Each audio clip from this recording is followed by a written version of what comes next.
Beam me a fire, beam me up, Scotty.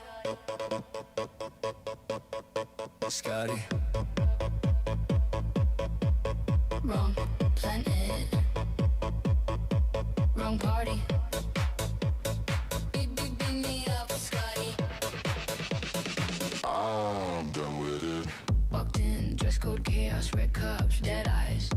Same talk, somebody spilled secrets on the floor. Same joke, same laugh. I'm bored. Beam me up, Scotty. Wrong planet, wrong party. Everyone here feels copy-paste. I'm glitching out in this crowded space. Beam me up, Scotty. I'm done with it. I'm done with it.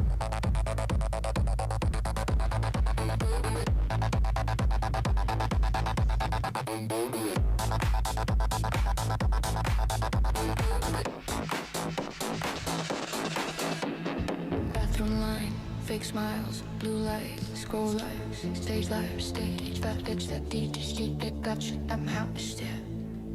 Praying for an end. Get me a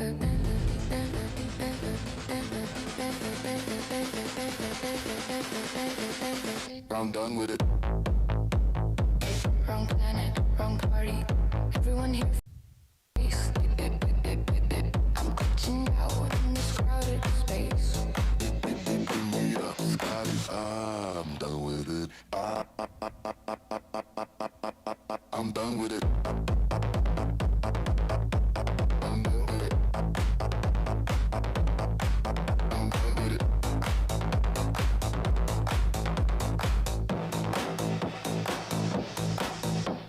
Somewhere out there, my people laugh weird, dance off beat, talk too deep, too fast, too free. If you can hear me,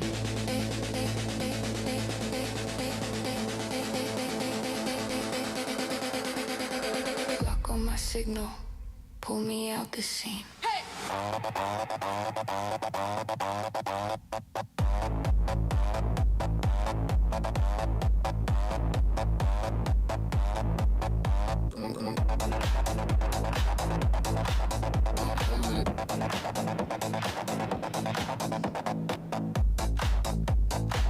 Wrong planet, wrong party.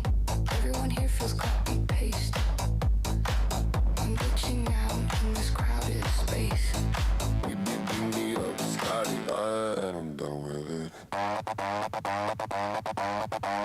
I'm done with it.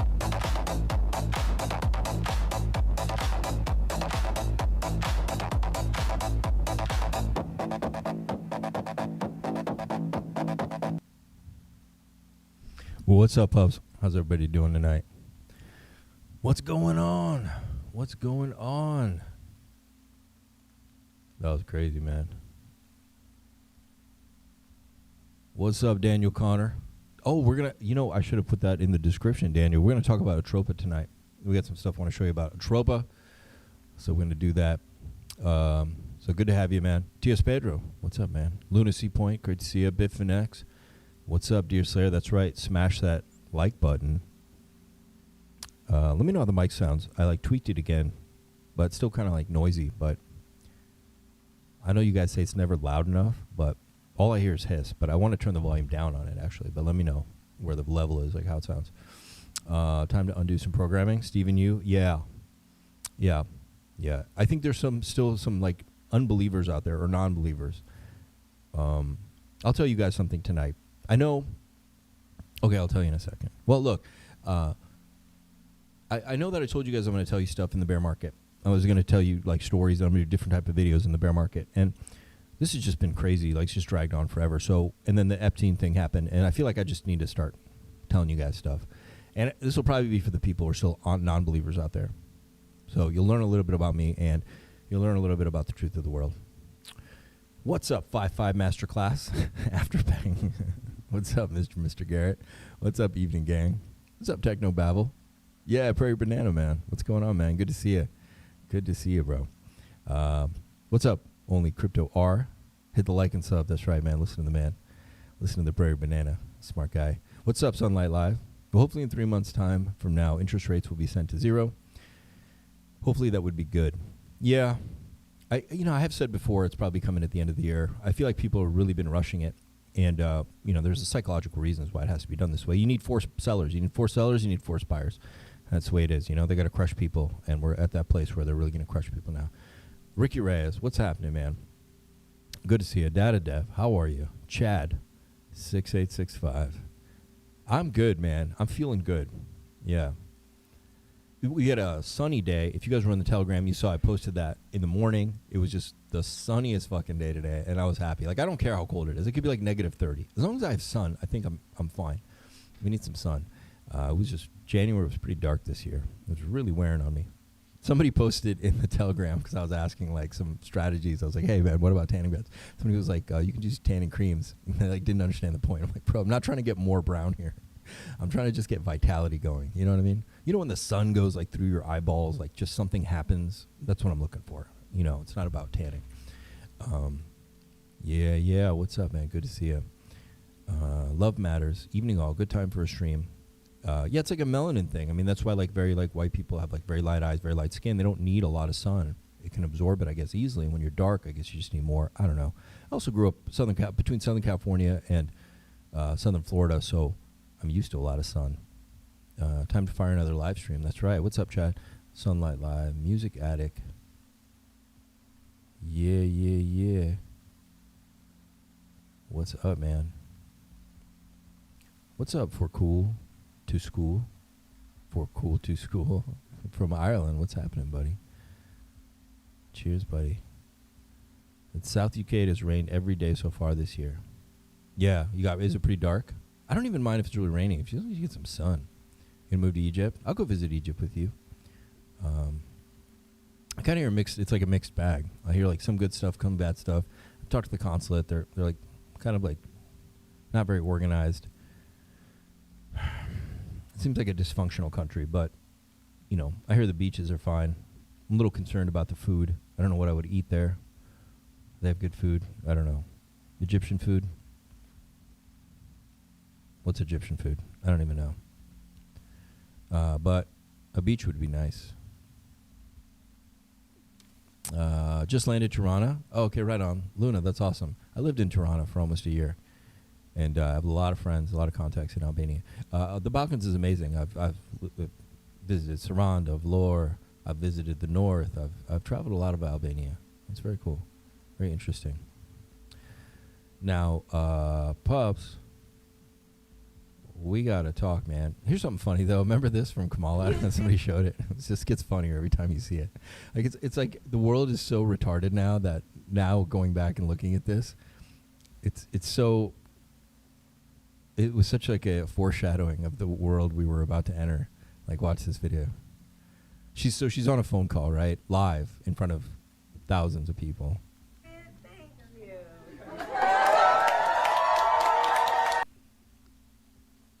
Wait. Let me see it again.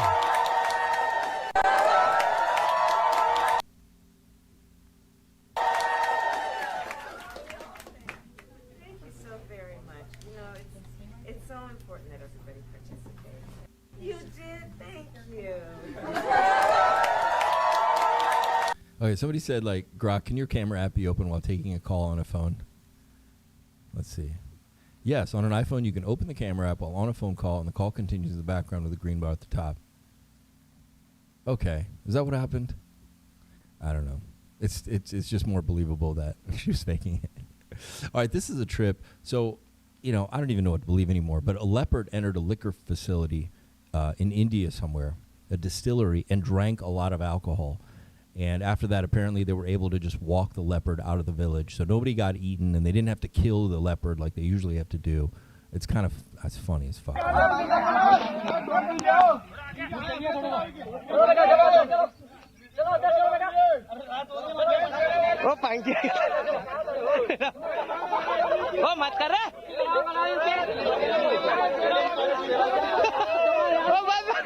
Bro, that leopard looks drunk as fuck, dude.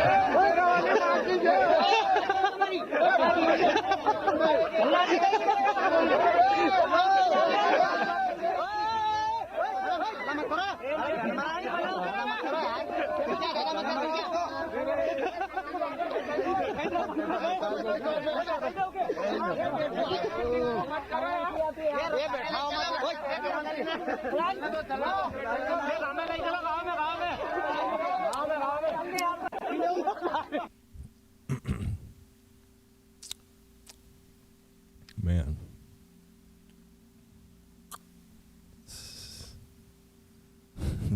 The leopard is drunk as fuck, dude. I love the face, like right here. You guys can't, I don't know if you can see it well. Like, he's just like, he's just wrecked, bro. I'd love to see a higher quality video of this. All right. Bloody pen. Northeast India, loads of people get eaten by tigers. Yeah, tigers, they do eat a lot of people. So look, I do think they are preparing us for something, and I'm going to show you what I mean. I did tweet about this. Did I put the tweet somewhere here? Yeah, I got the tweet over here. Because I know what's going on. I know what's going on, man. I know what's going on. I'll tell you guys a story. I had my foot in the door of this world. I almost became part of this world, okay? And we got work to get to, so I'm not going to drag on long story time here, but I'll tell you guys some stuff, okay? But listen to this. This is Peter Thiel, okay? And this is real, man. I know what they're going to do. I know what they want to do because they've done it before. You would prefer the human race to endure, right? You're hesitating. Yeah, well, Yes? I don't know. I would. This is a long hesitation. This is a long hesitation. There's so many questions implicit in Should this. the human race survive? You would prefer the human race to endure, right? You're hesitating. Yeah, well, Yes? I don't know. I would.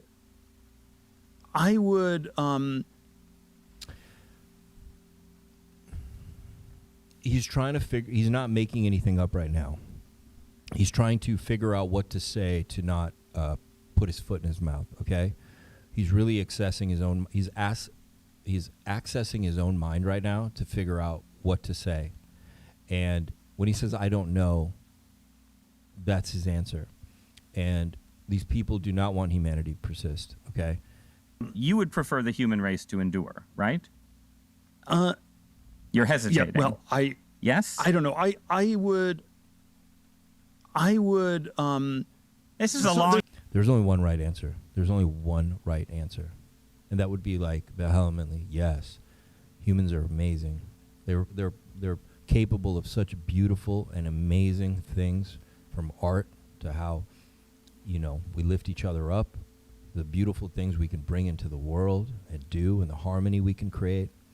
And there's nothing in him that sees or thinks anything like that. And he's the builder, and he makes things happen in this world, okay? PayPal, Palantir, he's in the Bilderberg Group.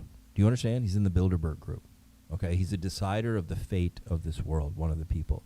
And he has very little interest in humanity, okay? Human race to endure, right? You're hesitating. Yeah, well, Yes? I don't know. I would. This is a long hesitation. This is a long hesitation. There's so many questions implicit in Should this. the human race survive? You would prefer... Wow. It wasn't hesitation. This guy just is not he's not like field studied in body language and he doesn't understand. It wasn't hesitation. He's actually just trying to figure out how to what to say right now, how to frame what he's thinking correctly. I feel like the question really caught him off guard, but it's crazy. It's crazy, man. It's crazy. A human who doesn't believe in the human race pulling major strings and levers in regards to our future. Yeah. He can't even answer the question. There wasn't hope or beauty in his body language of he's struggling what to say, but he had love for humanity. There was nothing there, man. There was nothing there. It was crazy, man. Yo, what's good, Backwards Hat Dad? How are you, man? Humans, if we're led correctly, amazing things can happen. If it weren't for us, the universe wouldn't know it exists. That's beautiful, bro. Yeah, exactly. Legray doesn't know what to say. Short-circuiting robot. No, he knows what to say, brother.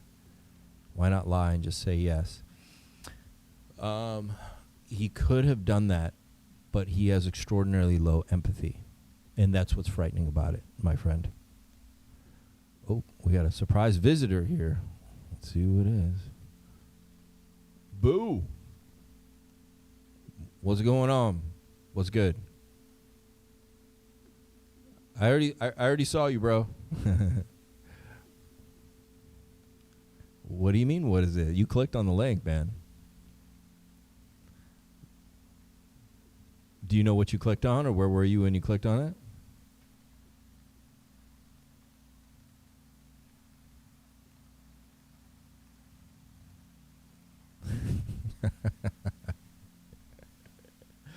Oh, that's. I mean, it's in my Telegram. You know, like, do you guys not know where the Zoom thing is for? Did Peter Thiel talk on the Antichrist ever come out? I know they didn't film it, but is anyone talking about the issue? Is therefore choice? How you doing, Wolf? Maximilian, I'm doing good, man. I'm doing good. It's a good day. What's up with Bear? What's up, Gig Gaming MTV? How you doing, man? Yeah, man. Scary stuff, dude. This dude is giving a lecture about Antichrist. Somebody's gonna avoid Armageddon and Antichrist. This Palantir is going to save us. Oh, there's a thing. Okay, I didn't know about this. There's something about Antichrist. Okay. Is it out? Is it an interview we could find? We'll show it one day. Now, this is what Vladimir Putin had to say, okay? And this is old, okay? And this is why I'm a fan of his. Is this real? Let's double check. I've seen this before. That's what Grok did. Grok freaked out for centuries. Grok, you dumb bitch, stop playing stupid. Oh shit. Grok tweaked out on this one. Whoa, weird. Crazy. Набивать столетиями, набивать брюхо человеческой плотью, а карманы деньгами. Но они должны понять, что бал вампиров заканчивается. Oh, we need somebody to verify this, okay? I speak some very basic Russian, but I don't know. Obviously, I recognize some of the words he's saying, but is it real? Because I have heard this before. It's not a new interview or anything like that. But the whole world knows what's going on. I knew what was going on since I was a little kid, all right? I knew exactly what was going on since I was a little kid. Putin and Orban, yeah. They have made some very interesting speeches. And, yeah. Yo, what's up, Todd? I'm one of the first 7 in your Telegram. Thanks for all you do. Appreciate it. Join your group. Looking forward to chart 10% as well. You do. Yeah, man. I'm going to do, by the way, I'm going to do a members video after our stream tonight, and we'll take any requests, and we'll go through the charts, because I need to go through some stuff anyway, some alts and different things, see what's going on. What do you think of Hex having 3 hexagons in the logo? Hex, counted points. Well, I think it is what it is. You know, there's people really into math and coding and stuff that also have a fascination there. I wouldn't say that it's like some satanic thing, you know. Obviously, it's connected to the Saturn moon matrix and all that, but, you know, I don't know if it's that deep. I think these people might just be fascinated with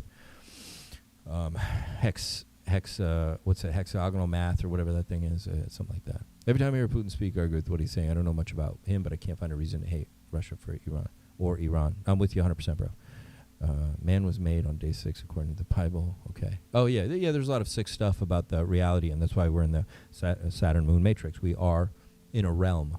Let me say that. We're in a realm, and this realm is held by certain frequencies and codes. Okay. So hex is one of them. 6 is one of the numbers. Okay. And the square, the hexagram, these are important geometric shapes here. So I wrote this on February 7th. I wrote, the reason the names are redacted in the Epstein emails has nothing to do with protection. It's because they are not done blackmailing those people, the people being the redacted people. They need those people to support and commit to a few more horrible things for them, or a few more atrocities possibly. Do you understand? It's really all about cooperation. All right? And that's what's going on. All right? And it's funny, randomly on X, this girl posted this thing, and I think a lot of smart people are maybe starting to realize this is part of a bigger plan, too, as well. Because a lot of people think it's like they're protecting them, and no, there's a lot more going on. I think they need these people to go along with whatever the next thing is, and I think it's coming soon. And this is a message to them, like, hey, we can redact your name just like that. So wake the fuck up and get ready, because we're about to do something and you better be on board. Is anyone else questioning why they're letting us see all of this now? Like, we were called crazy for pointing this stuff out 10 years ago, and it just feels like something much bigger is at play here. Because just think about this, they decide what goes out to the public. They decide what we see. And so many people don't have the stomach to accept what's actually going on, so then they fall right back into the illusion. While at the same time, they're pushing so much of this dark material out to the public because of the conditioning it does to your mind. They want to normalize this even further, because while everyone is talking about these files, there is something much, much bigger, much worse that they probably don't want us to know about. And just maybe, it's something that will affect the entire world. Yeah, so they're also conditioning you to get used to a level of bestiality and brutality that most people would never dream about. All right, and it's a very real thing. So, what's this?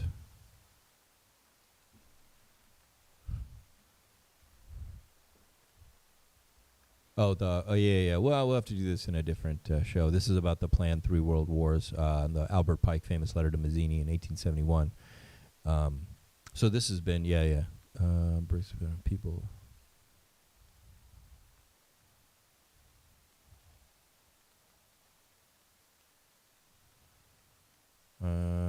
No, I don't think they're desperate now. I think this is part of the plan.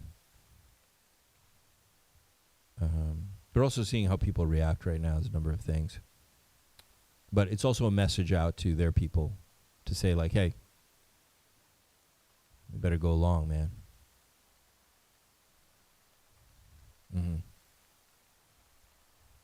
Crazy stuff, man. Crazy stuff. This was crazy. It just came up. The Epstein emails discuss the Hadid sisters' modeling career. He alleges they did sexual acts and their father paid agencies to attain their success as models. So, these girls were quite famous, right? Well, it's crazy when you read the emails about them when they were younger. Anyone use ProveX? I don't know. It's in beta. Anyone use it? I don't know. Maybe the next thing will be UAP related. Can't believe it. UFO is real. What reality is this, man? Idiot's Guide now. I need to see an Idiot's Guide video how to use ProveX. Yeah, this is crazy, man. Check out this email thread. I'll read it from the bottom. It says, this is from Jeffrey, from J.E. to Redacted, okay? He wrote, the other person wrote to J.E., who's Jeffrey. He wrote, how did the Hadid sisters become models and make so much money? I don't understand. This is in 2015. 2015. I never heard of them until like recently. And J.E. says their father paid the agencies, And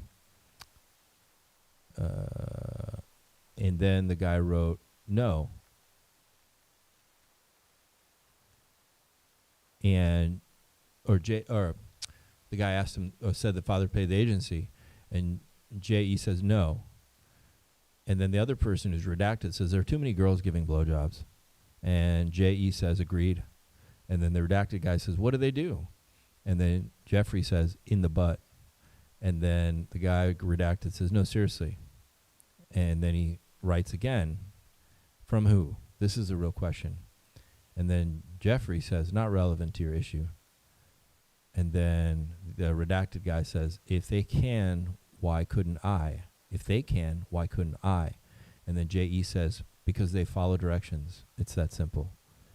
I don't know, man. I don't know what they did. There's just too much. Oh, man. Oh, the Kimball Musk guy? Okay, I'll save it. I didn't want to make this a whole thing about that.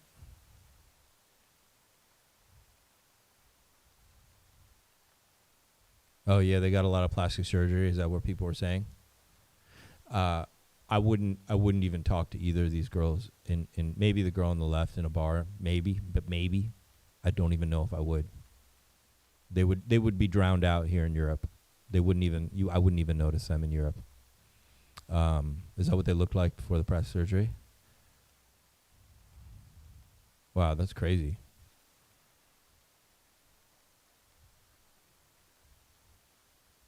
Crazy. On the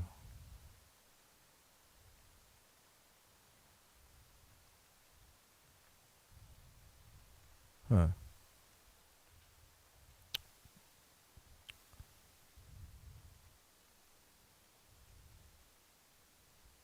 Interesting. Crazy stuff, man. Wow.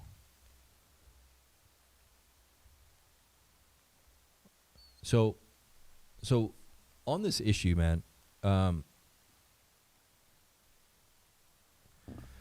think, chat, who out there like doesn't believe in all this stuff? Like what's going on?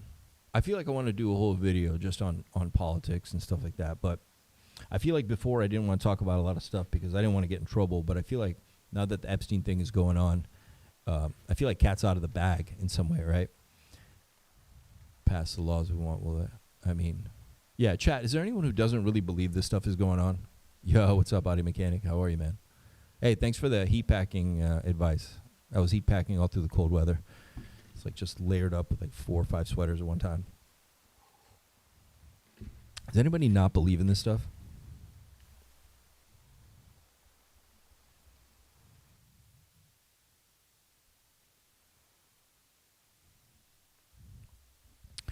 You believe the conspiracy theories are batting 1,000?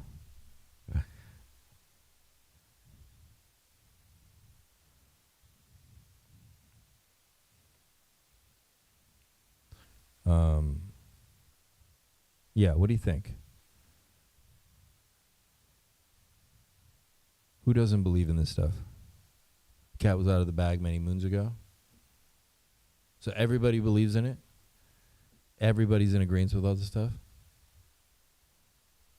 Where is...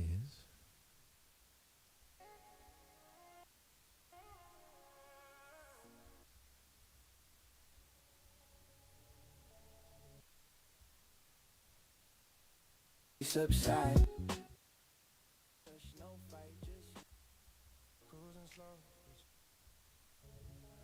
If you believe now, hard to deny. Might even be able to talk to my fan about conspiracies now. I believe it. Okay. So yeah, what's crazy is like, so, fuck, I should have maybe thought about how to start.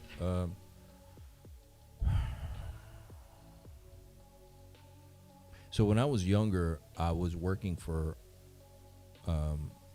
some powerful people that were criminally orientated, and I kind of got, after a couple years of working for them, I got introduced to like a world that politicians were involved in. Okay, and let me think. What can I say? I ended up working for the son of one of the most powerful politicians in the world. All right. And I didn't know anything about any of this stuff. I didn't know about the world of power. I didn't know what was happening. I didn't know who these people were. I didn't even know about politicians. Does that make sense? I was young. Okay. I was maybe like 21 around this time. And I had been being groomed for a few years at this point, because I met them, not the politician people, the people I originally started working for at like 19, and I was being groomed. And I didn't know I was being groomed at the time. I didn't know what that was, right?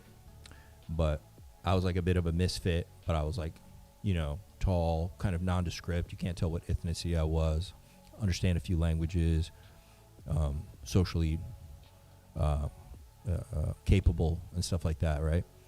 So I think I caught the attention of certain people, and I didn't know I was being groomed, and I should have understood, because about 21, I was like on first class flights. I was being taken care of. Like, I'd be in penthouses and on first class flights, and yeah, I was working for these people, right? And once I had their trust, so I was working directly with the son of this politician, and I've seen a world that you can't imagine. Like, there's stuff I can say and stuff I probably can't say. And what's relevant to all that's happening right now, and something I want to say to people that don't believe, is like, you better fucking believe, okay? Because I'm going to tell you one story out of like, I don't know, a lot. I was flown to a city and we were working. And I'll tell you another time exactly what I did for them. I don't feel comfortable right now saying everything. And I I was like 21. I had like, I think like my girlfriend was like 18, whatever. I was young, she knew I was like in trouble in the sense like not up to like not working for good people, but she didn't know what, right? She was young too, right? There was no Twitter, YouTube back then, right? We just kind of were like, you didn't know what you know now, right? Wasn't able to look anybody up either, right? I just was like, oh, I'm getting paid. I was like this glamorous thing all of a sudden, like get first class flights, and I didn't even know what a first class flight cost back then. I didn't even know. I was just like, cool, it's free alcohol, right? Just like get to fly around and get drunk. So I'm in this city and I'm working, and the son of this politician was a very handsome guy. He was very tall. Like I'm like just under 6 foot. He was probably like 6'3". Like he was a good looking guy. It wasn't like weird, but kind of crazy, a little bit crazy, And we go out and we ate. He took me out to a restaurant, like had steaks and stuff, and kind of like really like sweetened me up because I was working for these people and I was working for other people that he worked with, right? And so we leave the restaurant and we go back to the hotel, and it's like a nice hotel, and we're chilling in the room. And he leaves, and he's like, "Oh, I'll be right back, man," in a little bit. And I don't remember what I was doing. Maybe I called my girlfriend or something, and like, just like, "Oh yeah, everything's good. I'm just, could I start work tomorrow?" Or like, I was starting work in a couple days for them, and it's cool. They had like a penthouse set up for me, like that I was gonna go to and meet the other associates and people they work with, and. So I'm in the hotel. It's like a really cool, vibey hotel, man. I remember the window, and I remember the door opening, and I remember looking at him, and he had 2 girls with him, but they were like little girls, man, and they were just like very pretty girls. I don't know, maybe somewhere between 9 and 12, I guess. And they were really young, when you're my age at the time, like 21, like I don't know, like the age of kids, but they were kids. They weren't even like teenagers. They were like kids, bro. And I was like, I remember him like coming in the door, and he shut the door, and he was like in an extraordinarily good mood, like very like the happiest I've ever seen him. And the girls.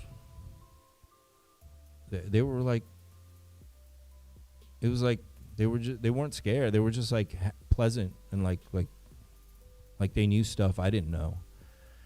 And I remember just like becoming like catatonic, like because I was like, "What's up, man? Like I don't understand what's going on." And he goes like, "We're gonna have fun," and I'm like, "What do you mean we're gonna have fun?" He's like, "Who are these girls?" And he goes, "One for me and one for you." And like, I'll never forget that, man. I'll never, ever, ever forget that, bro. And like, I remember just like freezing, like becoming like all the, like every memory left my body. Like, like everything left from inside me. And I remember just staring at them. They were just like, right in like the front entry area of the hotel. And I remember just like losing it. And I just remember going off on him, but I don't remember what I said. I feel like I kind of went blank, but I remember getting like just really fucking going off, which is like kind of crazy when I look back, because these people can make people disappear. You know what I mean? I just didn't know the situation I was in. I didn't even know the kind of danger, like, what was really going on, man. I was pretty young too. I just remember that like not registering with me at all. Like, wait, what? I'm gonna have fun with this kid? Like, one for me, one for you, what? And like he was like touching him, like, you know what I mean? He had like, it wasn't like they were standing there, like he was like holding him. And I remember just like losing it and like yelling and saying some shit like, what the fuck, da da da da da.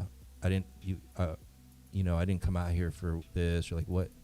I don't remember what I said, man. I just remember like his face went completely wild, and he looked at me like he was gonna carve my heart out of my chest, like because he went from this very delightful, demeanor to this absolutely evil thing, and then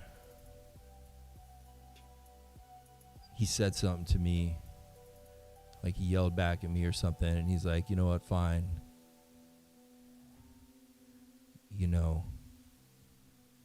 we'll talk about it in the morning. And he left with the girls. I didn't see him till the next day. And everything was weird between us after that. You know what I mean? It wasn't the same. Even though I still went to work for the next few weeks, I didn't see him much. And when I did, it wasn't pleasant at all. And I got a very dark feeling. And something else happened on that trip, too, that actually made me permanently want to leave the organization. But that night was very crazy, man. Like,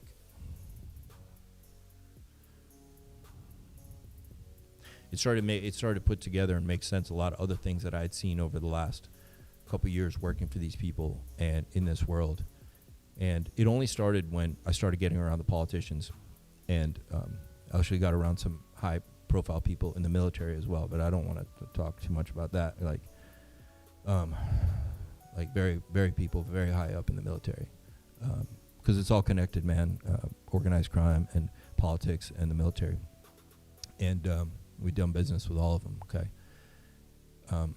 but I went to work the next few weeks, but like kind of the grooming stopped. I think I didn't pass the test or something. You know what I'm saying? Like, I guess they wanted to. Every level had like a level that I went through. Like every job I did, everything. Like trust was like they were moving me up, and I think I was getting a lot. I was moving like very quick for a young age, and I see that now. And then I got to a place that like I couldn't even comprehend. It wasn't even I had morality about it. I hadn't even thought about it before. It wasn't even like a thing. It's just like, wait, what? Like it's not something.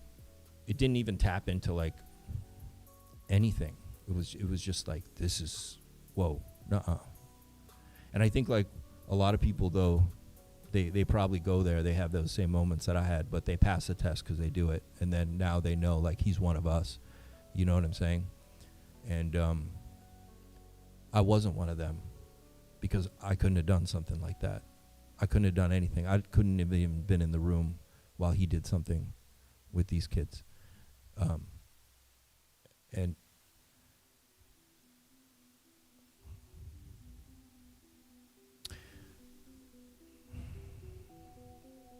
But that was like the start of my like leaving that world, which wasn't easy because I was threatened as well with like my life, and it's not something you can just quit. I had already seen a lot, not just that, but a lot of other things too. Like I said, from military families and in politics and just the kind of business we were doing. But yeah, that's how they groom you, man. They groom you, and then at every trial you do something more extreme. And I'm sure that's how people get very high up, to where it's maybe, I don't know what would have been next. Let's say I would have been like, okay, whatever, I'm drunk or whatever. I remember we had a few drinks at dinner. I remember that. But this was like, I remember just freaking out, like, which wasn't good because I kind of humiliated a very powerful person in a very powerful family, you know what I mean, whose father controls a lot.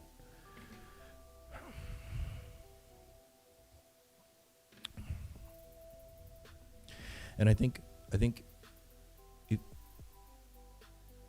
as you go further along, they'll probably ask you to do more extreme things, right? And then the Epstein files showed there were, little cannibalism or a lot of things, right? And maybe at some point when you climb high enough in that world, you're around these circles and you kind of have to partake. It's kind of like in the movies when there's like, they want to see if the guy's a cop and they're like, here, do this drug or whatever, right? And then to make them one of us, well, this is their version of it, man, in the world of real power. Okay. Now, I don't know if this extrapolates across all the world of power, and I only saw this kind of stuff and heard about it when I got around the political side of things. Okay, it was never around the criminal underworld or the mafia or any of that stuff. Never saw it, never heard of it. Never. Okay, it was only when I crossed boundaries and I started getting recruited or groomed by this political family. All right, and yeah, I mean, obviously. I don't even know at the time. Was it going to be recorded? Was there already cameras? I don't even know. Who knows what? Maybe they just want to see if I'll do it, and I'll be that kind of guy. And then they keep moving you up the thing, right? So, I guess what I want to say is that it's very real, man.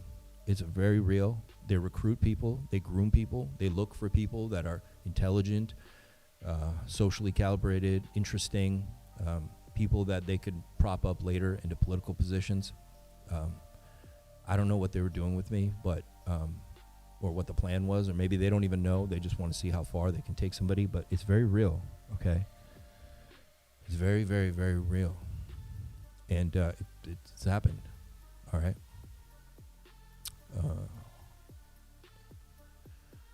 Sunlight Live. What's up? How the heck did you get into the circles? Well. That's a whole nother story altogether, and I'll tell you guys more, maybe another video, about how I got in. But really what you probably want to know is how I got out, because that was the scary part. You can't just leave. You know, I would supposedly had a hit on me or whatever, because you can't leave, right? Like, it's just not how it works. You know, it's not like you don't turn in your fucking, your 90-day, man. So that was very scary. Yeah, because I was threatened with my life when I left. But yeah, I'll tell you guys more stories another time. But for the people that don't believe, man, believe. I'm telling you. And I'm happy to take a lie detector test any fucking day. Any day. This shit's very real, man. They groom, they groom these people, and you got to move up. You got to do the thing. And some people break. Famously, they were showing Jim Carrey, how he started breaking to save his soul, but he had already done stuff, you see? If I had done anything even that night, I wasn't eating kids. If I had done that, it would have changed my soul forever. Do you understand? But it wasn't even a decision. Literally, I freaked out. I remember freaking out. It wasn't even something I was, what? It wasn't let me think about it. But, I've thought about that night a lot, and somebody was asking the trauma something. Yeah, I've had a lot of therapy. There's a lot of things I did just on the way to get to that position, where I was trusted, that are bad, But it was it was with adults and shit. That I had to get therapy, but I mean, yeah. The stuff I talked to my therapist about, mostly all the violent shit, but this was another level of some fuckery. Simon Dixon, I think, talks about all this stuff, aka the higher people go, the more compromised they are. Yeah, you have to probably do stuff. The next thing I would have had to do would have been something else and something else and something, who knows, right? And I failed at this first test, and I'm grateful I failed at that first test.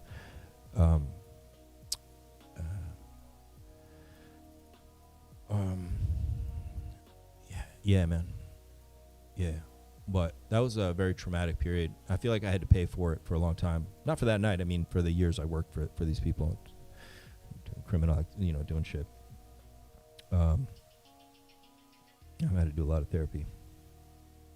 But it allowed me to see behind the curtain. I hope that makes sense. So a lot of my ideas about life, they're not from books, man. I've lived many lives, and I'm lucky to be alive.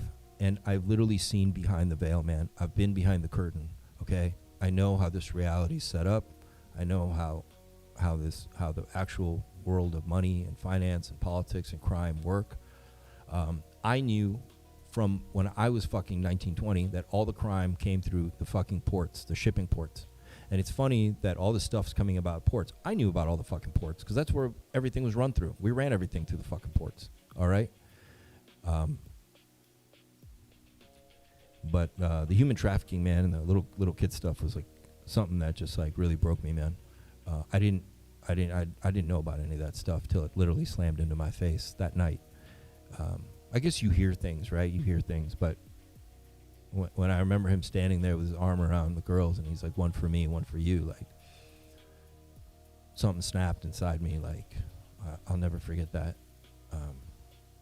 And it's much worse than you can imagine. Okay, so this stuff's real, and it's out there, and it's coming out. And trust me, they're always recruiting. They're bringing people in. This is a system. It's been in place for a long time. And believe it, man. And it's a lot worse than you can imagine. All right. It's a lot worse than you can imagine. Yeah, man. Yeah. But when we have more time, I want to get to some stuff. We got to talk about the fucking market, but I'll tell you guys more stories. It's interesting what happened after there, too, and how I found my way to the person who really saved me, was Jesus Christ. So it was cool, man. There's a very dark people in the world. They're looking for people with no empathy. Do you understand? Empathy.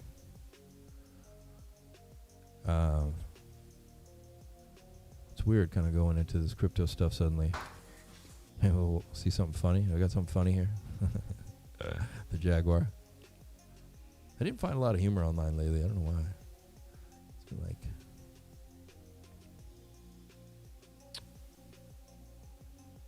Come on.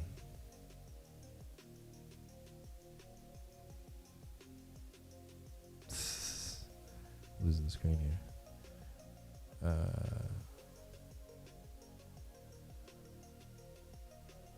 So I read about the most high judged people.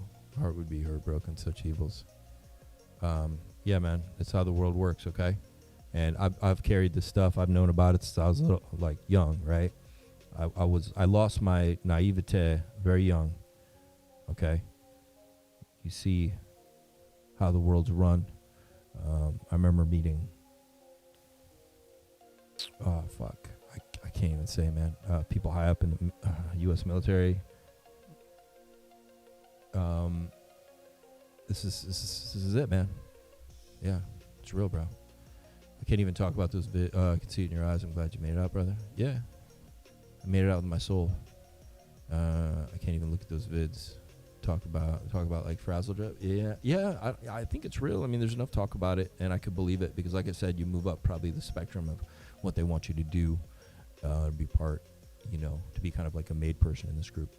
I can't even. Yes, big up here. I read about grooming groups in Britain when I was paperboy. So this stuff is real. When I said grooming, I mean I was being groomed for a position or whatever, right? But yeah, they're grooming kids. Yeah, I guess those girls were probably groomed. They knew who they were. Can't believe YouTube kept deleting my messages when I spelled it right. Today's a blessing. Yeah, it was funny. I started a TikTok, and I started talking a little bit about what I used to do and political connections and stuff like that. And TikTok banned me, and they wrote something about you have to tell the truth or da da da da da. And I mean, there's like people talking about porn, all kinds of crazy shit, and like my whole channel got shadow banned as soon as I started talking about this stuff. So, and this was like almost a year ago or like 6 months ago. So I wanted to talk about it, and then it I felt like I got slapped in the face. I was like, oh, the first time I really start revealing like truth and like this stuff about my past, like I get shadow banned on the app. I'm like, what the fuck? I can't even talk. But now that the Epstein thing's out, man, it's like, you gotta let people know. So, at least that you gotta know it's real, bro. It's very real. Very, very real. Kid, and they covered it up in the same year. Yeah. All right, pups, hit the like and subscribe. Links are at the top. Remember, go to Mr. Saint Wolf on Instagram. Mr. Saint Wolf, okay, on Instagram. All right. Let's get into it. A Ferrari now accepts ETH payments in the U.S. and Europe. Luxury brands are accepting ETH. This is kind of cool. All right. This is pretty fucking cool. Okay. But it's not really affecting price right now, which tells you we're in a bearish position right now. This is kind of funny. A guy was in a interview. He says rapper too low. I don't know who that is, but accidentally fires his gun while reaching in his pocket during an interview. Like, how in the fuck? And choices we got in life, those were your choices. Who shot who?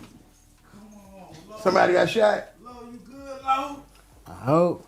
Y'all good? They're asking if he's good. Dude, I would have jumped. Like, they're being very nonchalant about this. Okay, so you guys want to see. It comes out.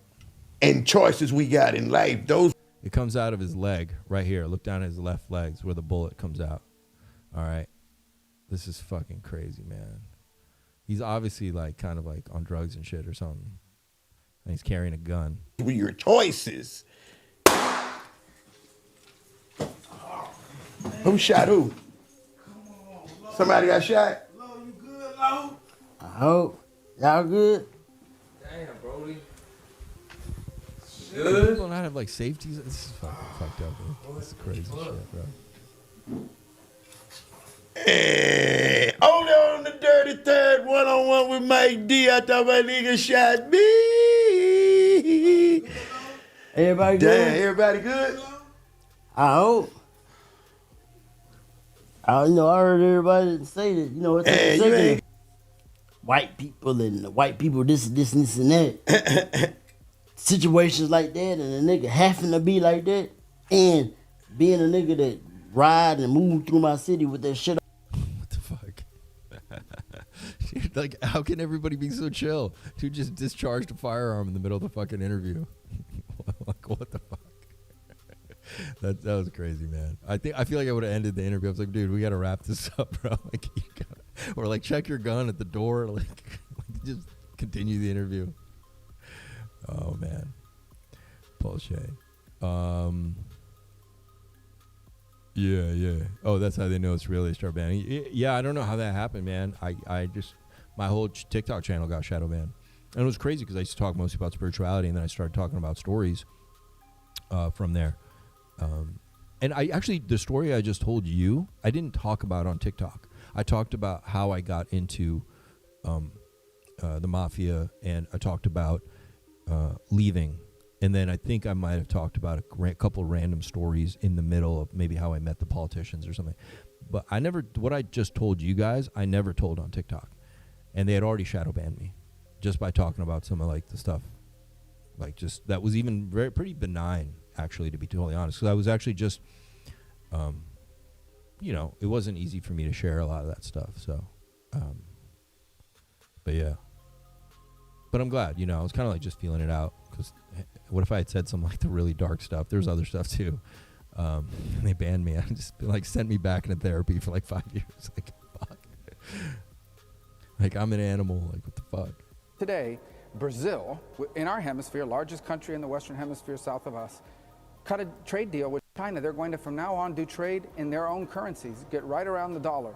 They're creating a secondary economy in the world, totally independent of the United States. We won't have to talk about sanctions in 5 years because there'll be so many countries transacting in currencies other than the dollar that we won't have the ability to sanction them. Today, Brazil, in our hemisphere, largest country in the West. All right. So they're preparing you for the worst now, just in case, but the truth is they're preparing you for the inevitable. Let's see if some people said something intelligent under here. Oh, so Joey says something interesting. What does inflation look like when the dollars come home to roost? That's going to be interesting, right? Like, they're going to keep printing, and then imagine if they don't keep demand up and dollars start coming home and they've printed more money. Interesting. I mean, it's one take. They have to keep demand high. So we can't anticipate how they would do that, but that is what the balance chart would look, a balance equation would be, right? As long as the demand is there, you can do fine. Same like just like a token in crypto. If demand is there, it can inflate. Demand goes away.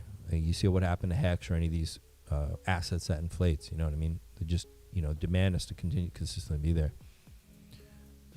Thanks, Hex, a lot. Appreciate it. I was very lucky. I'm actually very lucky to be alive. I really am.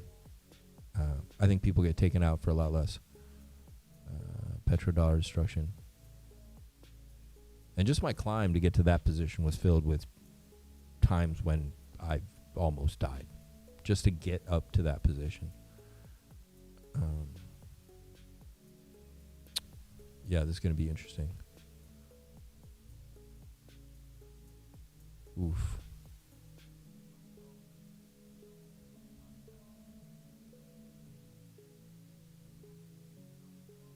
I don't know. Okay, let's go to Richard Hart. He's been posting a little bit lately. He posted. Okay, let's go back to the 8th. So ProveX came out, right? And then so today he posted, or yesterday he posted, Lasso Finance supports pulse chain stable deposits. Lasso Finance, not advice of any sort. I'm not professional of any kind. I have no relationship to the website. So that's interesting. So you can get a prepaid crypto card that has your pulse chain on it. Is this possibly what they're alluding to? Because that is something, you know.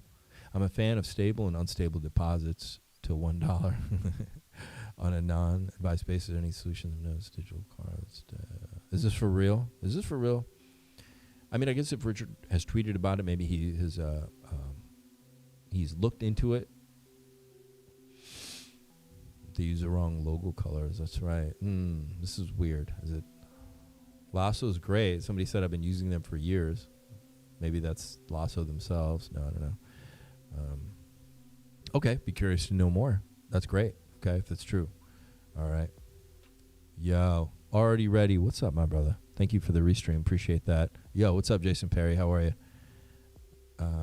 Petrodollar destruction. Yep. Everybody smash the like button. You guys are absolutely amazing. Thanks for your support, man. You guys are really cool. And then, so that'd be cool. Then he says, this isn't X. It's Y. Can't wait for AI to update so I don't have to read everyone's AI written slop and the same way. I don't know what that means, but okay. What, like a lot of people he reads posts from are writing AI? I don't use AI. That's why mine has like, I always look back at it and I'm like fucking all these spelling errors. The thing is like here in Czech Republic, the fucking roads are like bumpy. So a lot of times the only time I can post something on X is like in the car and I'm literally writing like this. I'm like, it's like all these old like brick roads and shit. And it's like the phone's bumping all over the fucking place. That's one thing I miss about Warsaw. I had like all these smooth roads. You could just sit in the car and here it's like, boom. It's fucking crazy.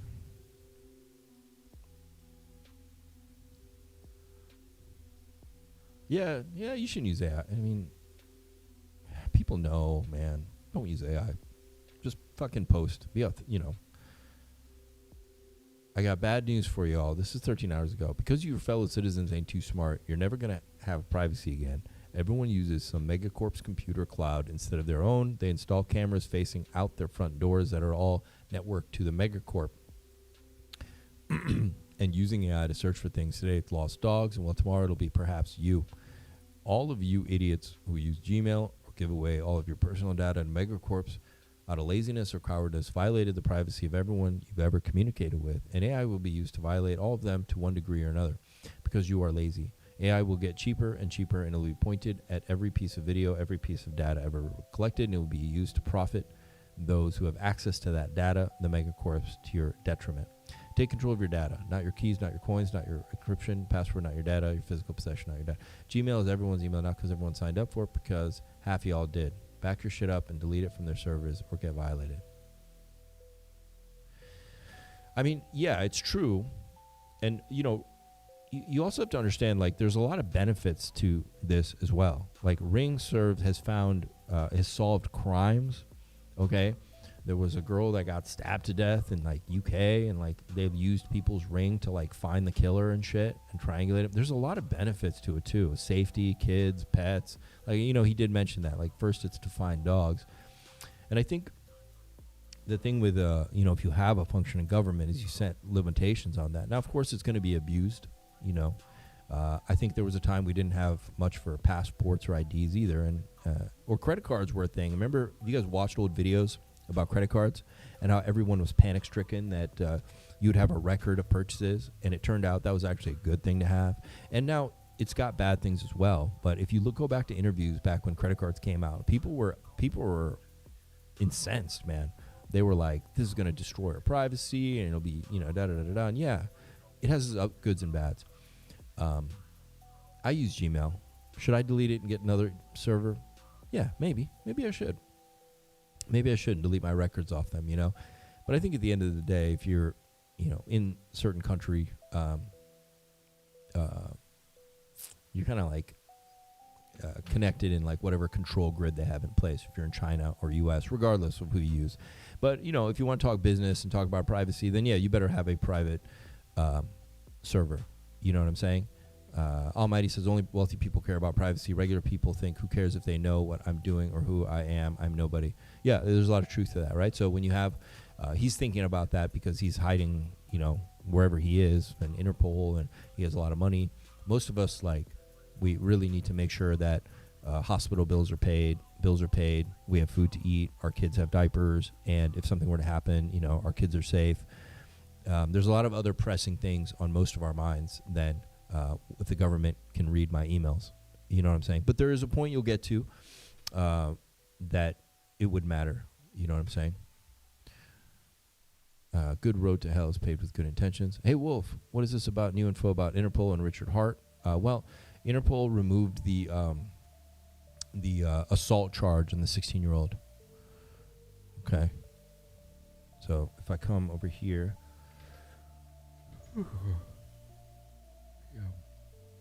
Interpol.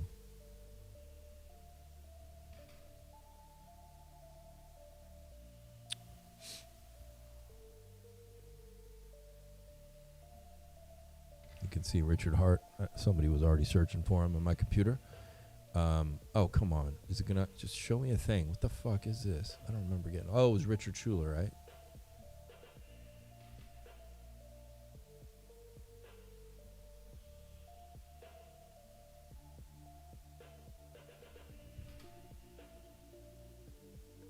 Yeah, I don't know, bro. You got to go to the Interpol thing. I think I tweeted about it and look for it. But they removed the thing about his I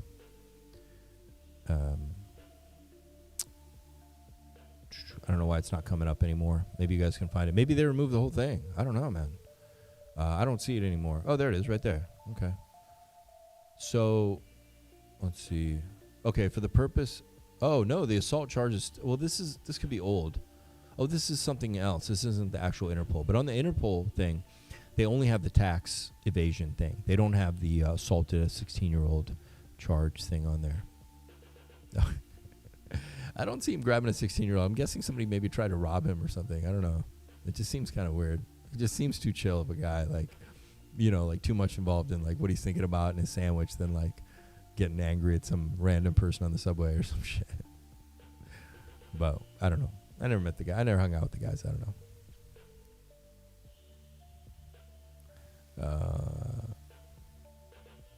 Let's go to it's an ad. Richard Hart, 6 hours ago, he wrote, "People are so stupid they leave the tell Google every website you visit default turned on. Crazy, right? Or improve search suggestions, which tells them what you were typing to visit before you click enter." I think I have some of these things off. I don't know. Imagine a world where your finances and data are truly yours. Appreciate your privacy, pirate. Thanks, Dad.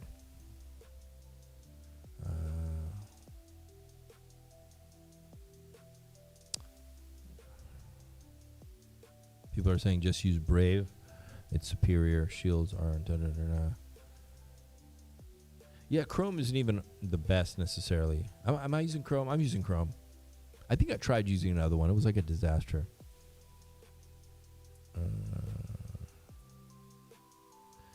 Yeah, Alfachundo said something similar. He said, slaves don't care about privacy because they don't have something to hide, nor are they important as visible to be investigated. Privacy is rich man's theme. Some truth to that. But it can... Yeah, you can still, it depends what, how hard they start coming down and what they go for, right? Inevitably, there's going to be something in your thing they're not going to like, of course, All right, what do you prefer?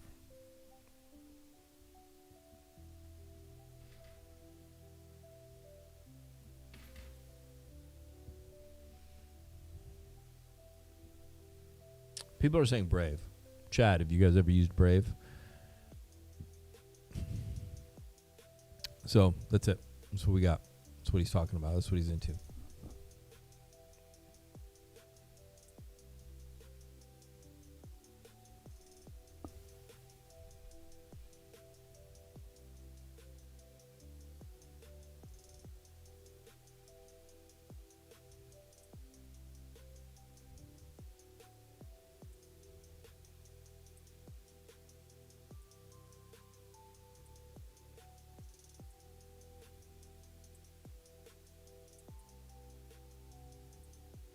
Most of the child victims were turned into traffickers themselves by Epstein after age 18. By making them commit crime with him, Epstein ensured their silence more than any NDA possibly could. They should be offered amnesties in order to testify. It's a tough one, man. They want you to commit the crimes with them, and I think that sounds like the situation I was in with that guy, whose name I won't say, but. Yeah, it's part of it, man. They won't. Yeah.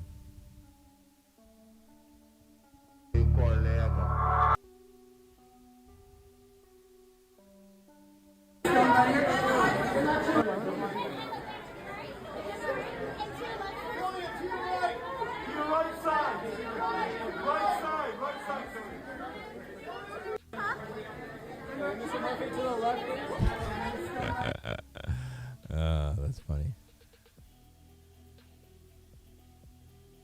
What? Nah, bro. It's the opposite, bro.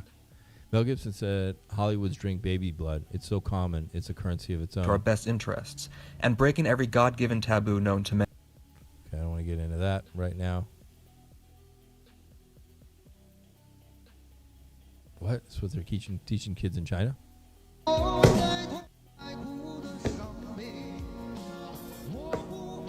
It's actually pretty cool. Probably easier to learn when you're little than when you're an adult, right?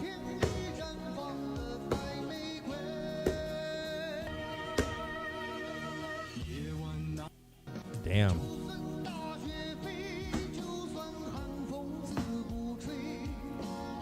So these kids are ready for World War III, bro. They're ready. They're ready.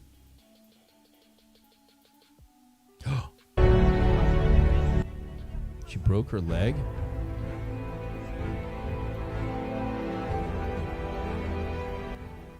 That music's gonna fuck me up.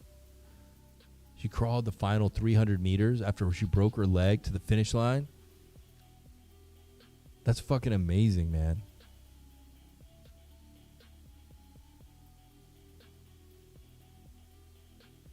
She crossed. Wow. She didn't break her leg, did she? She broke it?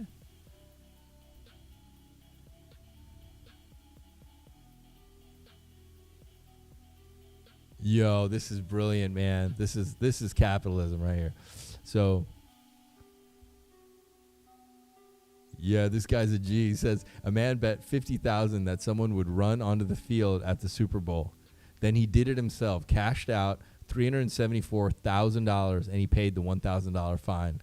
Yo, that's amazing. Florida genius, or tell me if I'm going nuts. Will there be a streaker at Super Bowl 60? I slammed 20 grand. The payout is 70K. So I show up to the Super Bowl and I streak it and I pocket 70 grand. Now you're probably wondering, how much are tickets? Okay, tickets are going for 6.6K. Tag on legal fees, bring that to 20 grand. I pocket 50K. Am I missing something? Yo, tickets to Super Bowl is $6,500. Somebody chat.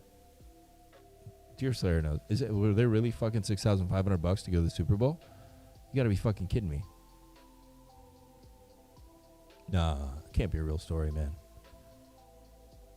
That is using your whole brain. That's actual intelligence. That's actually application of your intelligence. That's like, that's actually a really smart one. Countries is a response to the insecurity felt by the old. This is AI improving. Oh, that's hot. 2023. That's hot. 2024. Uncle Phil, come try this. Fresh pasta of Bel Air. 2025 got good, right? Now I'm hungry. I want some bolognese, some spaghetti bolognese. Here's 2026 AI. No. So have you heard of Kling 3.0? I heard it can create multiple scene cuts like this with a single prompt.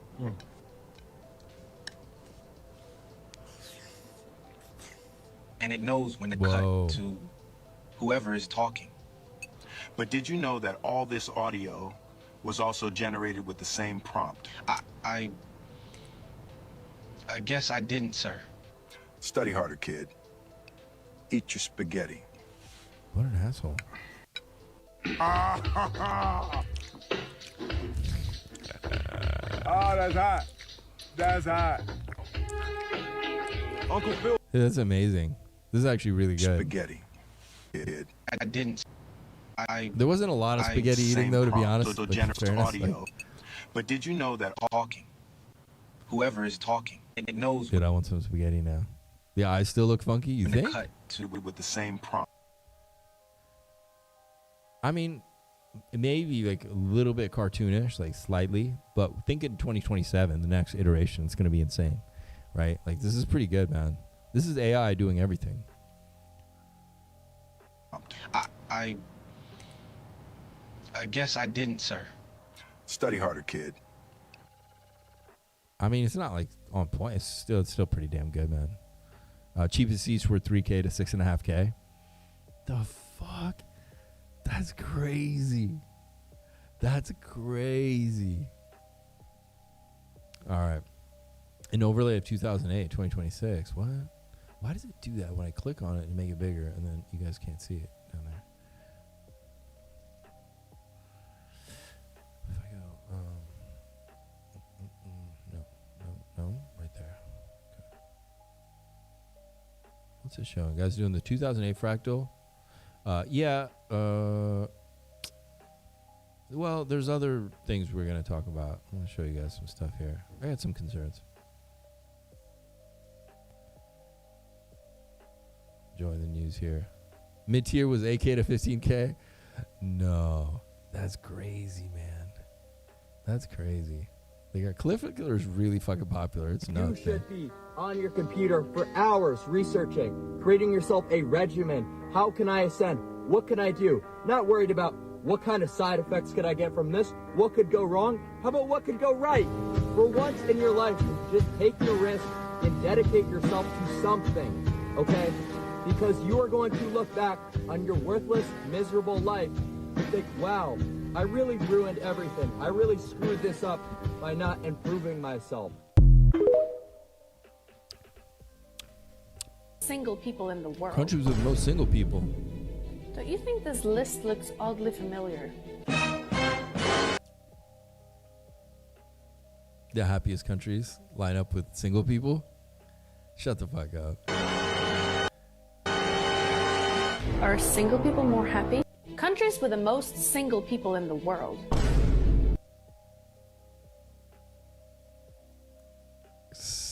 Yeah. I want to know a little bit more about the report, though. That's funny, though. We may be onto something, ladies and gentlemen. We have hair farther down than ever on the left side. It's not really where I want it, but... Oh, this guy famously stung himself on the forehead with a bee to see if hair would grow, and apparently it's working. Stronger hair than ever. Oh, working. So, yeah. He forced bees to sting him on the forehead, and apparently he's saying there's a patch of hair growing. That's where he stung it. I saw the original video. It's quite funny. Maybe it does work. You guys out there balding? There you go. You need to get stung by bees. You need to shove your head up a fucking beehive. Man, what? This is so demonic. That is fucking... This is crazy. Look how many people are filming this right now. Too many people, even Christians, will say it's... All right.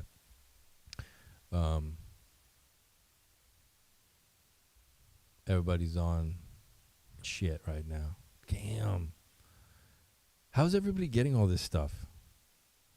Mott's, KPV, Ipamorelin, Glow, Retta, MT2. And this is like what really like seriously jacked people look like when I was young. Apparently now they look like this. The fuck?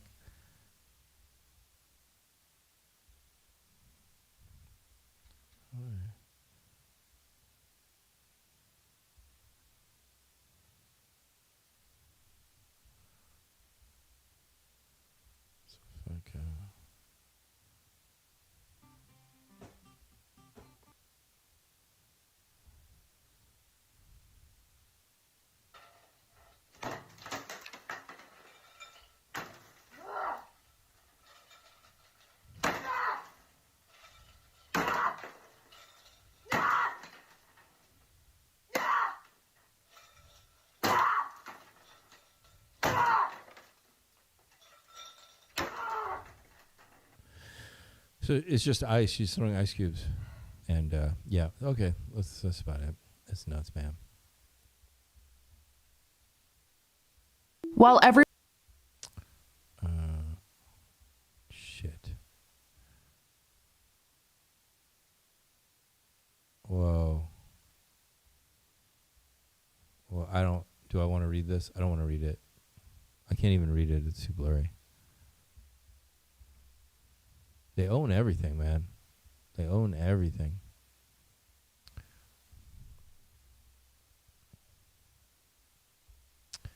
All right. I don't want to go down that rabbit hole right now.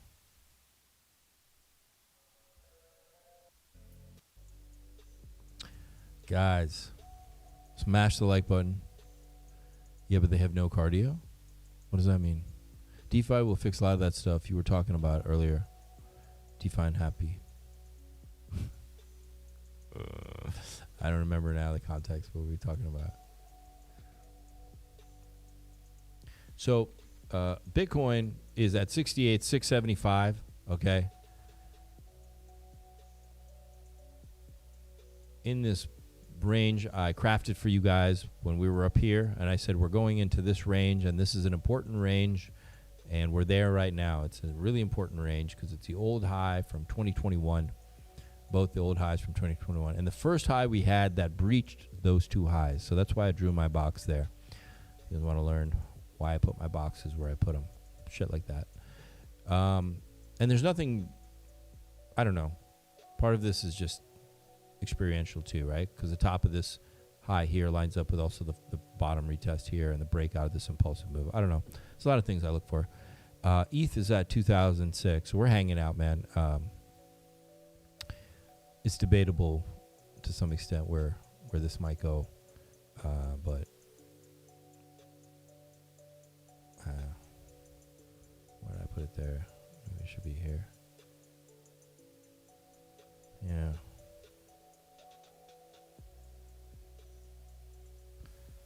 Yeah, okay. So ETH's 2,000. If I come over to the monthly, in the long term, they go down. You know, I'm still open to the fact that we could get a juicy rally. We kind of already have, to be honest. I mean, we went all the way down here from 61,000-ish.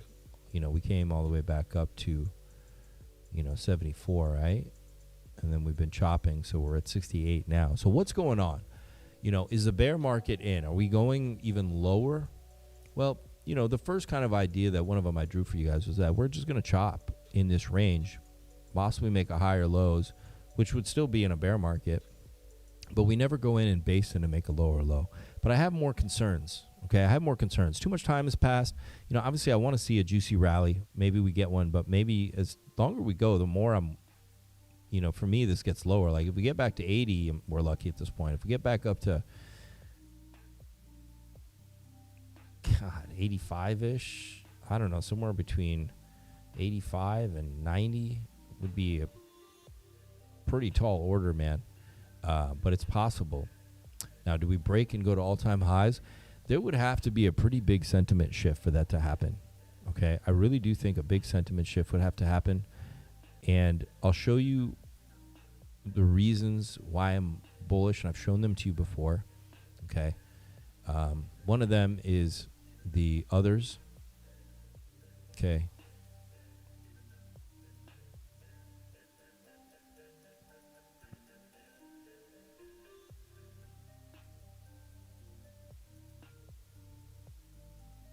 The others is really busted down here. Okay. I do think we're going to have a big move to the upside. Now, is it coming right now? Okay. Or are we going to have another move down?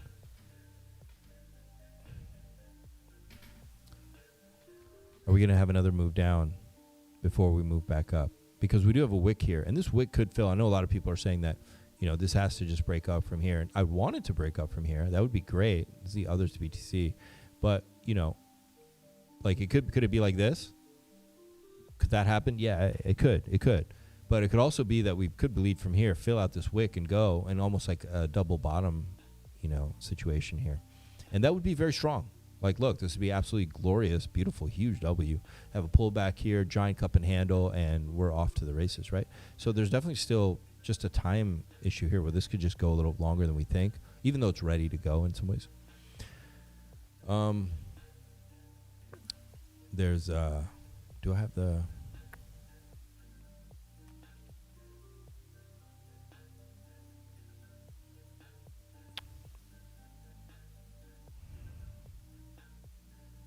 So this is gold to Bitcoin, okay? Gold to Bitcoin, okay? And, it looks like a possible reversal could be coming, pretty imminent, that we pop up. But, I also have to be honest with you. There's a number of ways you can kind of look at this too. You can also say that, well, you had this also as an uptrend, and you've now been rejected. Now you're in this part of it. You're in this range of it. Okay. Oh, by the way, we'll jump into a members video at the end of this too. So, get ready for if you guys want to select alts and go through whatever you want to go through. We'll spend some time. We'll go through there as well, right? That's a Cap. Women are never single. That's Cap. I wanted a new bike for this season. Hello, St. Wolf. What's up, man? How are you? But I bought crypto, and now I have a small amount of money and no dream bike. I'm sorry, bro. What kind of bike? You mean like a motorcycle or a bicycle? Are you 16 or 26? What are you getting, man? So, it's important to remember that you have an important level down here, right about there at about 90. Right now it's at 164, which is about half of where we are. I could imagine, hopefully if we get a rally, I could imagine this world, right, where this happens too.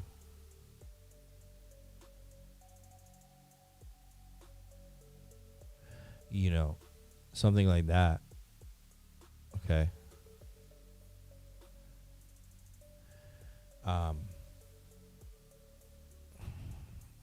Is that possible? Yeah, it's absolutely possible, You could get something like that. So, but everyone's saying that this has to just reverse right from here. And that would be ideal, man. Like, yeah, it could bounce from here, dude. Like, this could be great, right? It's a terrible line. You guys don't come to me for my art, though, so. Yeah, that would be great, right? That would be great. Okay. Is this possible? Yeah. And, to some extent, like, let's look at the 2-month.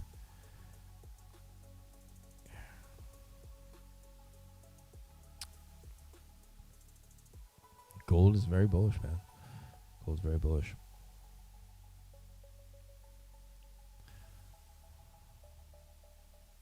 Amazing. Let's look at the daily.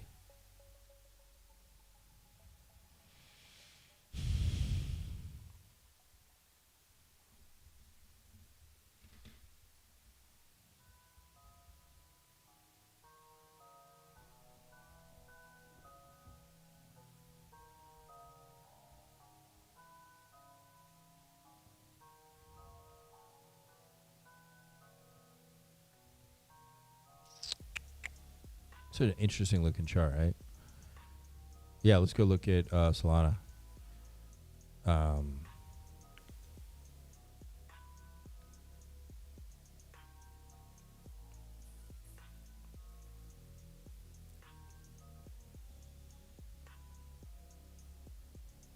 So I remember I made this drawing.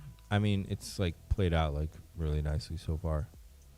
Okay, we got that. We got the flash crash. I moved down.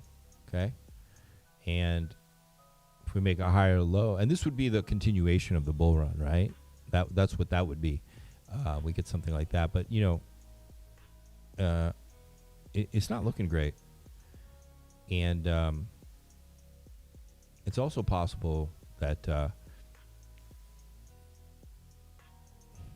Solana. I still have $35 as like a possibility, so that would be like we don't get bullish. That doesn't play out. And instead, you come down here, and you base it, and then you go, with the more typical bear market type thing, right? Or, of course, you want to think also about if we had another like flash crash. Now, here's my concerns, like, if instead of just bouncing here where it did, you had some crazy like flash crash, right? And then you go. So you go even lower, but it's not like you have an extended bear market, right? So by end of the year, by summer, end of the year, it's already recovering, right? And they've started printing, so it could be like end of year, summer, something like that, right? But you do get this flush taken out every long. Everyone's fucking, they want to get rid of everyone's stops before they go ballistic, right?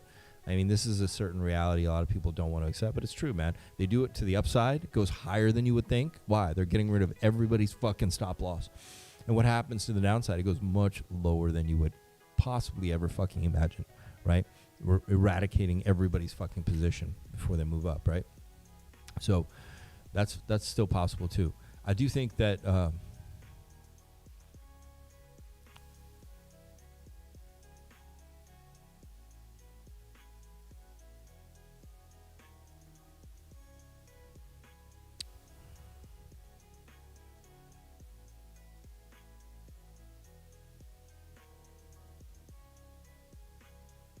we'd have to get a pretty strong rally up here to like reverse this, right? Like, I mean, pretty much around that 180 range. Let's get XRP.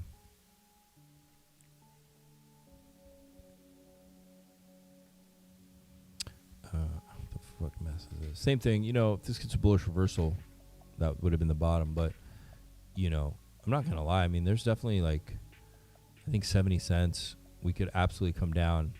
These people could like absolutely 69 cents, right? Clear everybody's stop loss, before we go into the summer or fall. Do you understand what I'm saying? So you could get something like this. It's not a normal bear market. Hardly anybody wouldn't base in. Obviously a more typical bear market, we'd get this drawdown and then we would chop before we like start marking up the price, right? But I would be ready for this only because I do think, especially when you see that others BTC chart I was showing you guys earlier, like ETH has been suppressed for so long and alts have been down so long, so oversold, that the breakout's going to be incredible. So I do think maybe they want to crush more of the altcoin market first. They want to really get rid of weak players and like a lot of the fluff, and they want to get people that get rid of people who are over leveraged. So one way to do that would be just smack this down really hard, and maybe something's coming, maybe an excuse for them to do that, or a black swan or something. I would feel like if there is something's going to happen, I think the fire horse maybe could kick off with something crazy to happen, right? The fire horse is here, man. And it's not just the year of the horse; it's the year of the fire horse. Okay. And I want to show you guys some stuff. Okay, so this is just the first one that pops up on Google. Okay, this isn't me like going deep in anything. The year of the fire horse is 2026, beginning on February 17th. Dude, it's 1 week away, guys. 1 fucking week away. Okay.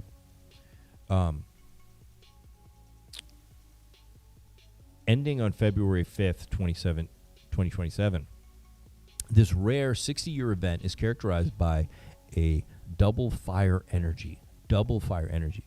The horse's innate element is fire, which is associated with intense passion, rapid change, high energy, and potential volatility. Okay, so this is a double fire energy. And somewhere I was reading, okay, due to the extreme high energy nature, it's often seen as a year that requires balancing bold moves with mindfulness.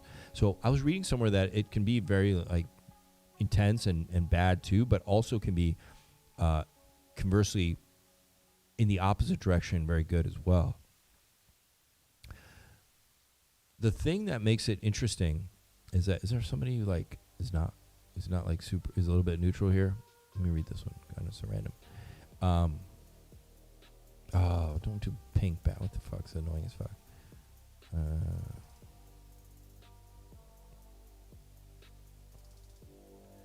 It's also the enemy year numerologically for BTC as well. So you have to expect something. Okay. Yo, what's up, Fast? How are you, man?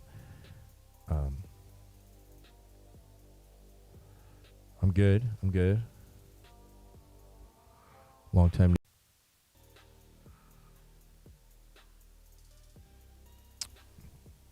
There we go. Yeah.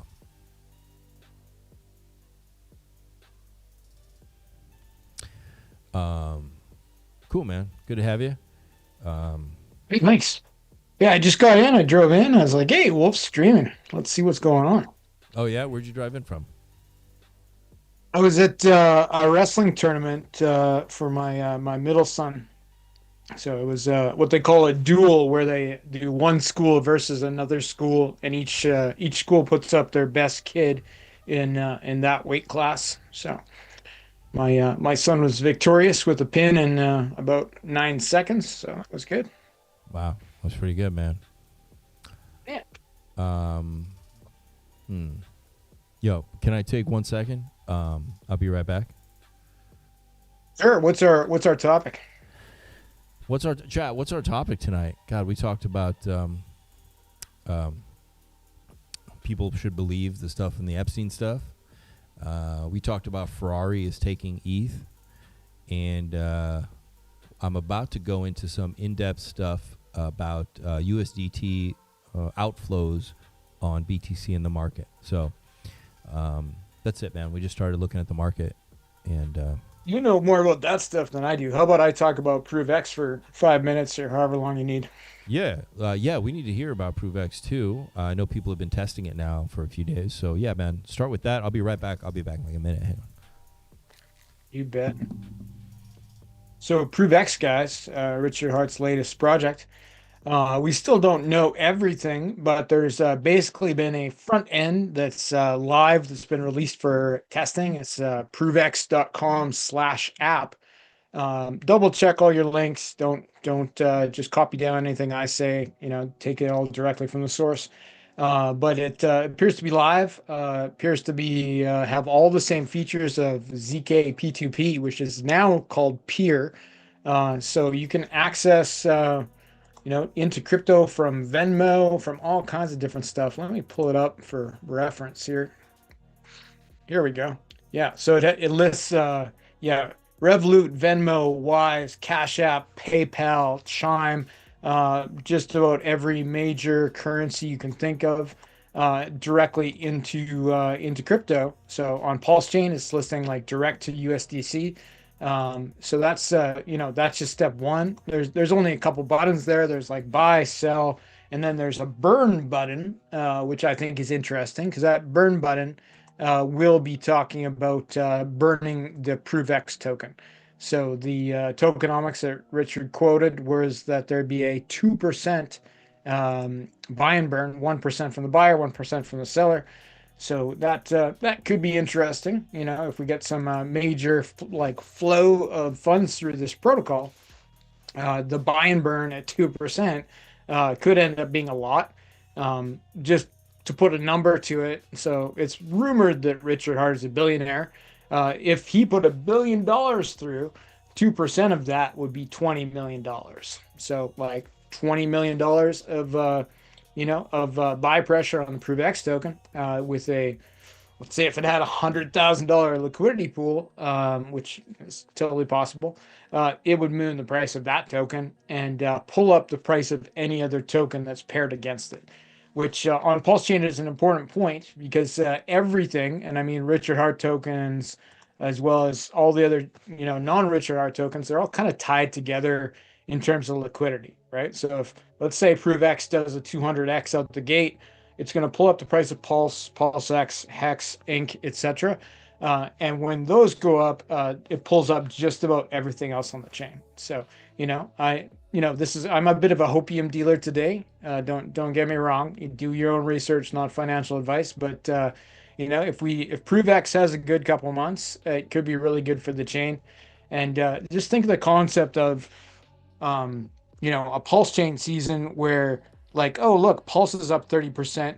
Just about everything else on the chain is up 30% or more, right? So it's like your favorite meme coin, the meme coin you hate, all of the things would follow up 30% along with Pulse. So, ProveX could be the narrative, the token that helps make this happen.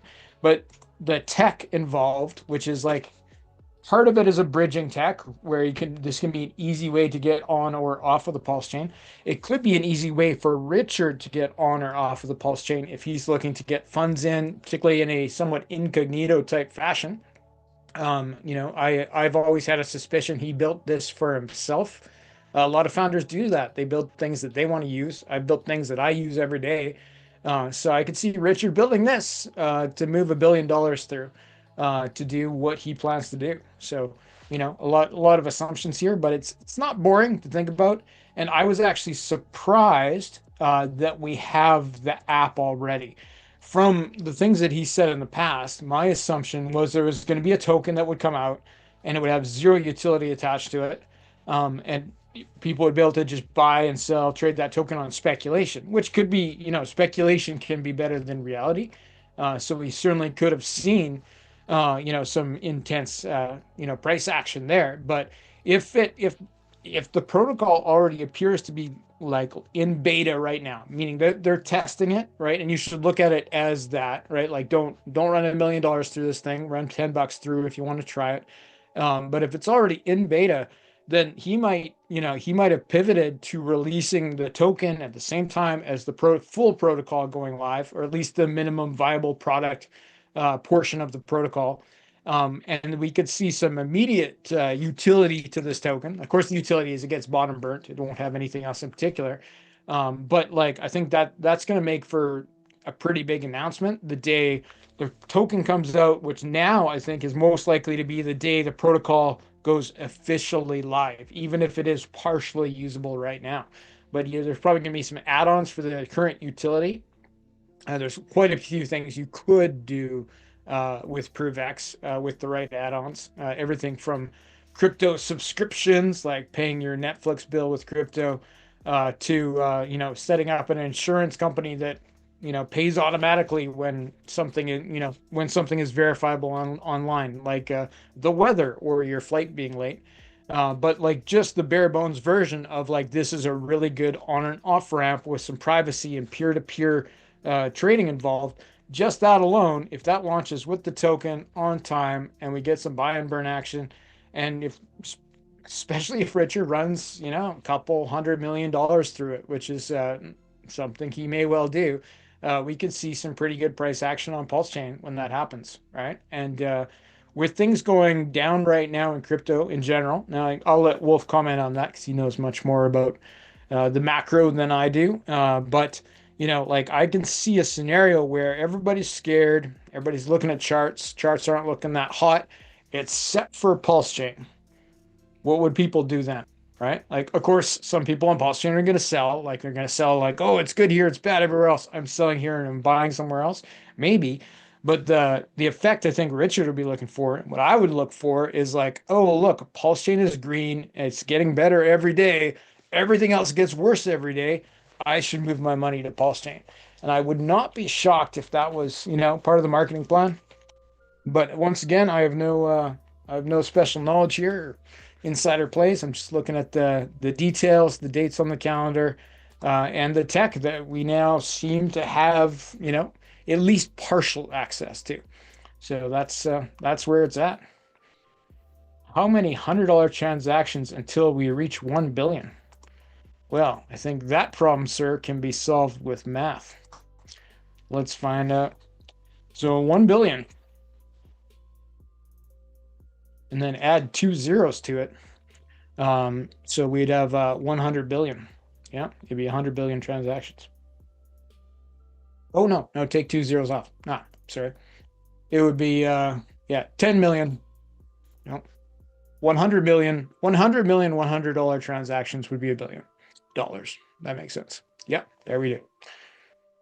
So I think the more likely scenario is we see, a player like Richard move through hundreds of millions of dollars, which of course could bridge that gap much more quickly. The 2% fee, 1% per side, I think in some scenarios that could be a lot, right? Like it might not always make sense to pay 2%. Certainly in crypto, 2% is fair for many things, especially the onboard, offboard, like going from fiat to crypto. But I would think that there could be something where there's some sort of incentive early on, right? Like, what if there was something where, for example, if you held a certain amount of ProveX tokens, that 2% was reduced by up to 50%, something to incentivize people to buy the token to reduce future fees. I've seen that scenario before with other protocols, and it certainly works for a while anyway.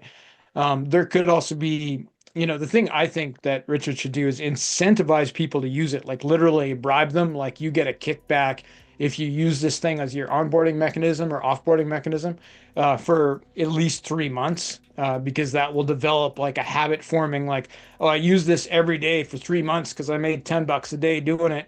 At the end of that period of time, when you need to do the thing that you've been training for, essentially, you're probably still going to use that same protocol to do it.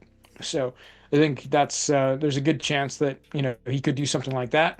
He's got just from ProveX, there's about $17 million in sacrifice funds that could go towards what I would call incentivizing people marketing, and that would be pretty cool. When you actually look at the sacrifice, though, it was actually more like $400 million or some very large, stupid number. But the vast majority of that was from Richard himself in the last 5 days of the sacrifice. So I did a breakdown the other day. It's basically 75% of the money that went into it was Richard, and about 25% is the community. So, which I think is bullish, because we saw similar scenarios with PulseX and Pulse, and those things have not been sold in volume, at the very least, by the origin address that did those sacrifices. So I think we're likely to see a similar thing with ProveX, where it just wants to control it, but not take profit from that. And that would be, that's bullish overall to me. So it's be a relatively thin amount of tokens that are out there.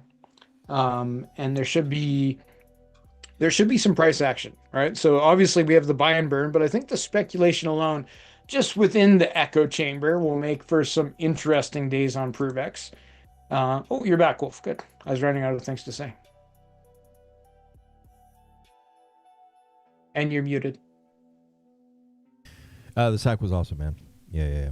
About 25% was the community. It was pretty good. I'm very bullish on it. I think it's fucking great, man. I think ProveX is awesome.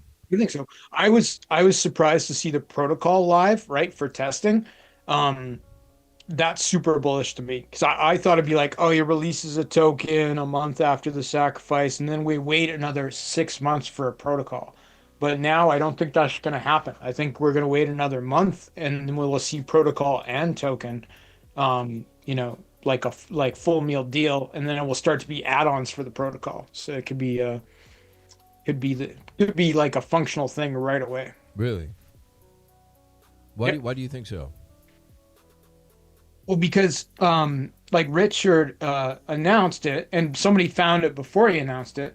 But basically, like the website, provex.com, you can go provex.com/app or /app, and you can get into the app and you can actually test it, right? So it's all there.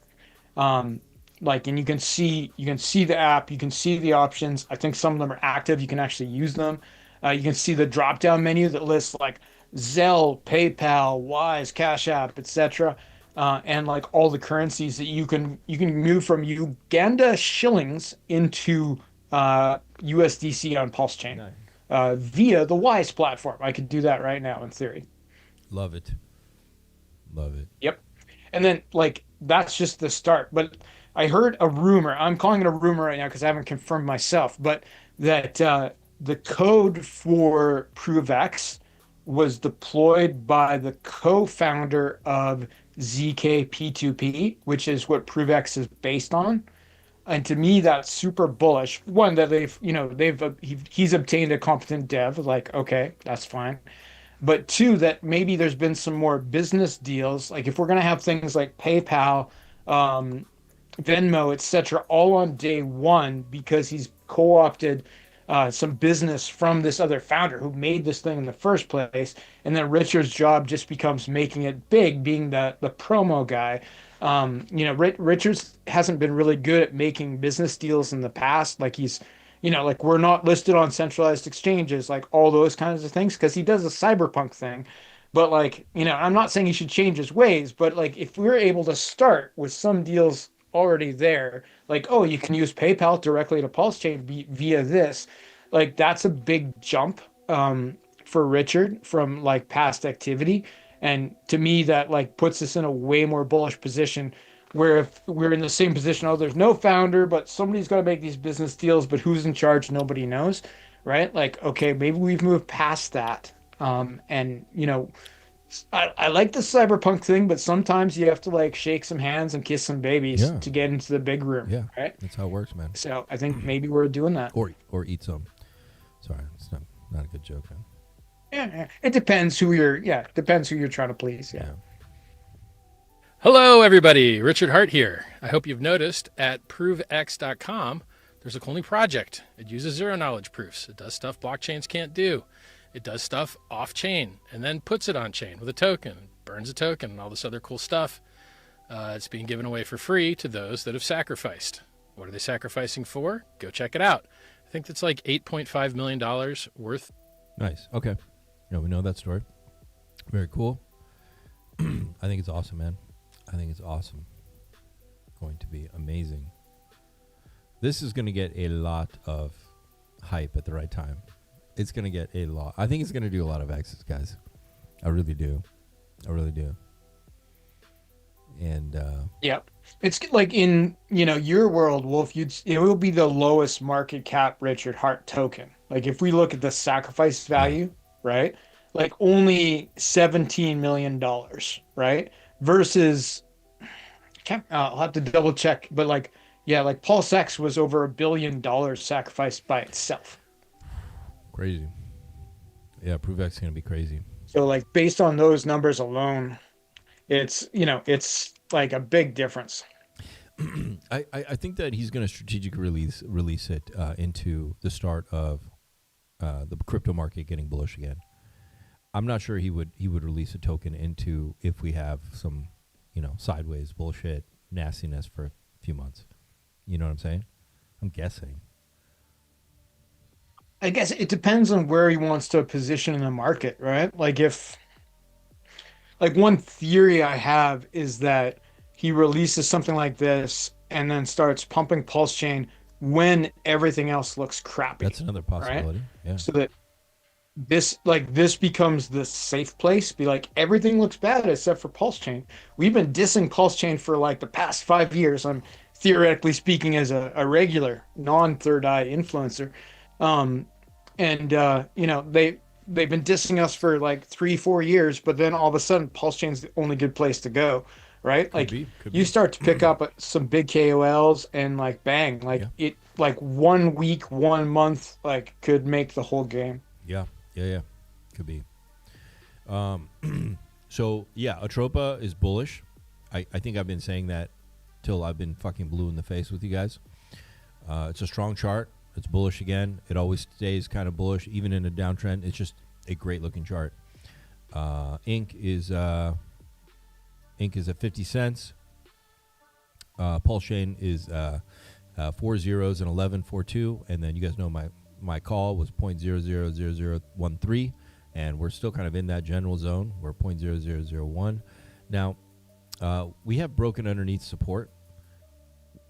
Definitely a concern.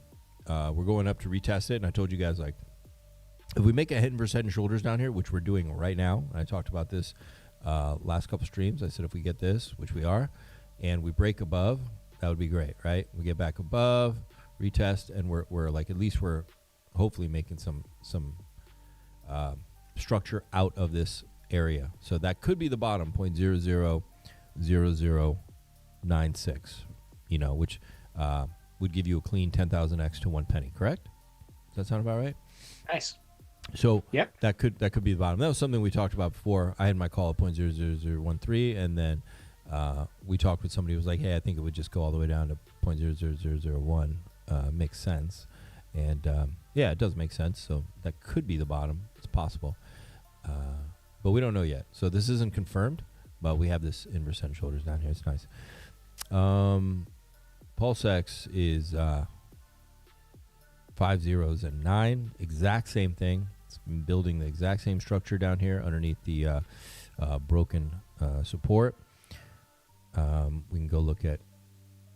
Somebody said Atropa. Oh, bear. Somebody said look at bear really quick. Hang on. Oh, wow. Yeah, bear's looking good. Bear pulse. Oh, yeah. Oh, look at that. Yeah. Yeah, you got some pumpage. Yeah. I mean, look, shit's not going to go straight down, but this looks really good. This is actually quite a strong pump. You've got a ton of bullish divergence down here. And this is on the 3-day charts. This is a very strong Atropa. Same thing. Let's go to the 3-day. Yeah, same thing here. I think I talked about this as well. You've got this bullish divergence right here. Okay, this is going up. Price was coming down, very strong. But I think I've talked about this once again until I've been blue in the face. Tropa's, yeah, it should be a sizable position. It's a very strong chart, very healthy chart. Somebody's always buying a Tropa. Okay, you can tell. We'll look at the hexes. I just want to see PDI really quick. Somebody said that one might be not looking as good. So the problem with PDI, and I've said this before, there's a lot of sellers, okay? So I know a lot of people, there's narratives and stuff, but the people who are selling don't believe in it, apparently. So there's just nonstop dumping going on of it, which is what always concerned me about it. There was that big redistribution, right? Like when the event happened. Yeah. Super chat. What's going on? Yes, the bull market is going to be bananas when it comes. I had a super chat from Popo Lips 1590. Super chat, 5 big ones, saying, "Stay strong, my peeps. Glory just around the corner." Popo Lips, thank you. Appreciate it. I love your screen name. Or it could be Poco Lips. I think it's Poco Lips. Thank you so much. I really appreciate the support and the 5 big ones, man. We're staying strong, man. Bull market's going to be amazing. I'm really bullish on Paul Shane and Prove X. I know a lot of people were down about Prove X, and yeah, it was kind of bummer. He's releasing another sacrifice in the face of all these down coins, and people in the crypto market who've just been watching, they were also pissed too. They're like, this motherfucker. But I'm bullish on it. I sacked. I thought it was a great idea, and they're still talking about him though, right? Like even the worst Richard Hart haters who've never supported him are like, look, Richard's doing another sacrifice, yeah. right? Yeah, so it's like they have their eyes on it already. They're looking at it. Yeah, they do. And they hate him. They hate him even more now. Hey, everyone, it's going to open so many doors into Paul Shane, smack the bottom.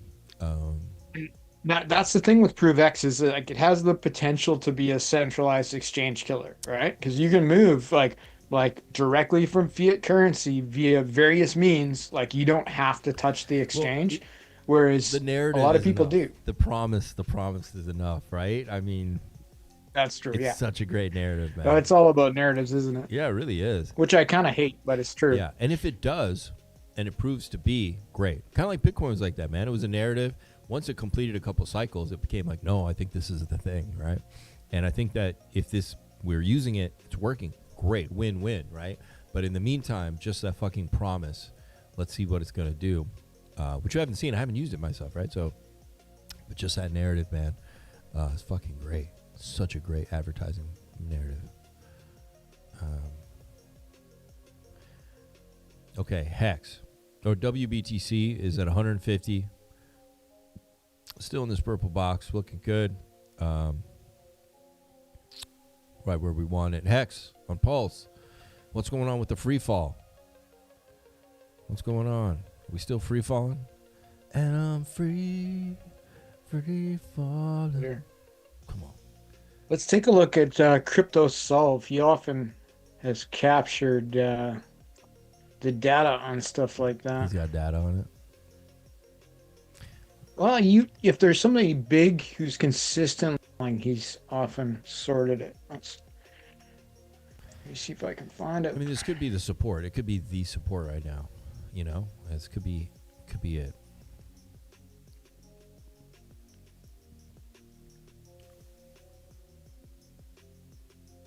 Yeah, I mean, I see the MACD strengthening for sure. I think we could be pretty damn close to a bottom here.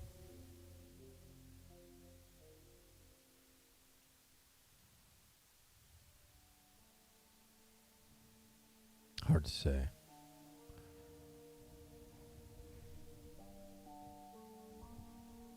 Yeah, CryptoSolve is pointing to one set of wallets that was a big seller in December that dumped a lot of Pulse and Pulse X. Except for this time, they're doing it different in that they're moving a lot of it into Hex. Oh, yeah. They're dumping Pulse and Pulse X and buying Hex in big numbers. They're buying which hex? P hex? P Hex. Okay. They're dumping Pulse X and what? Pulse X and Pulse.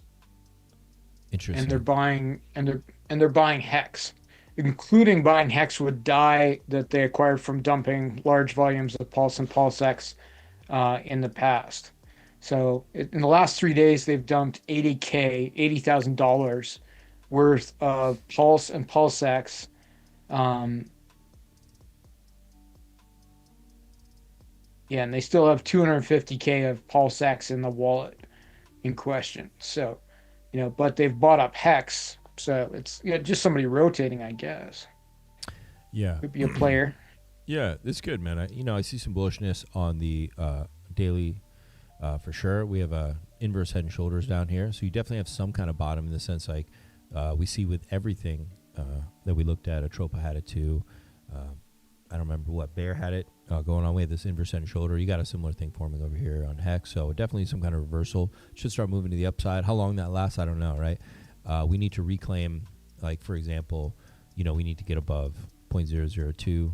I could run a fib really quick. I mean, I should probably do this in the main class play. 0.0023, 0.0025. But really, we just need to get back above 0.003 to make a macro higher high. But yeah, it's hard to say we're going to come up here, get rejected, and come down and make another low, or we're going to start coming up, get tested, make a bigger inverse head and shoulders, and then pop, and now we're out of that downtrend, right? So it's good. It's good that we have a reversal for now. Is it short term, long term? That's hard to say right now. But we're going to definitely get a pop. This looks like it's definitely going to pop to the upside. But hopefully it doesn't get stopped out at the 0.002 and then head back down, right? Where is EHEX? EHEX, what's up? 40. Wait, how many zeros in a 7? 3 zeros in a 7? 0007. Okay. Yep.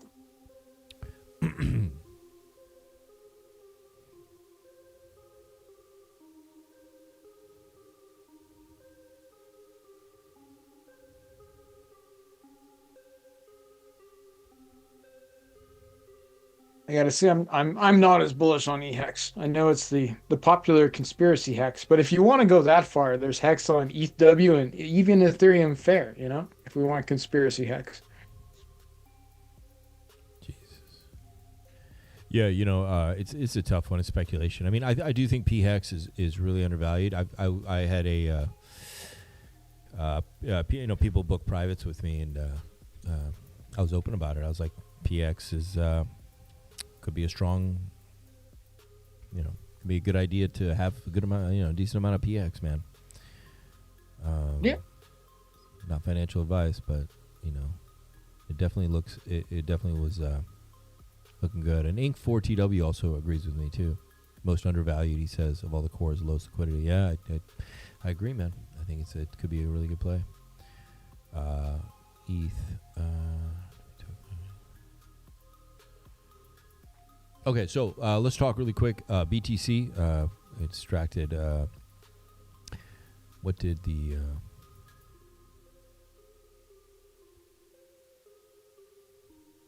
U.S. 3-month is making its way up slightly again.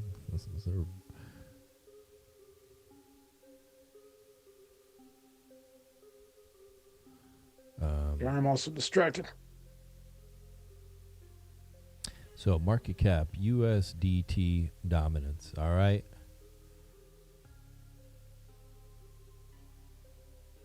Sheesh.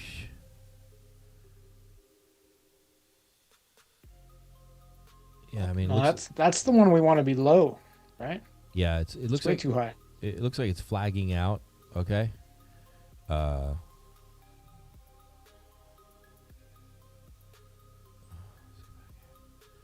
Yeah, it looks like it's pretty bullish, man.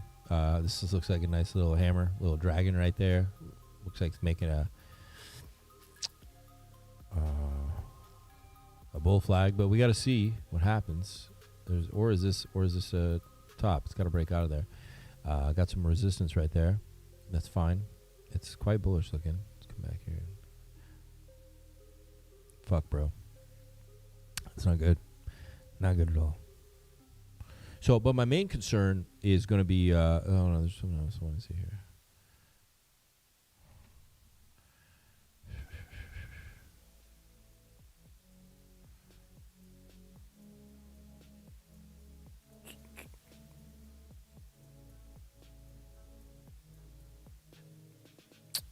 All right.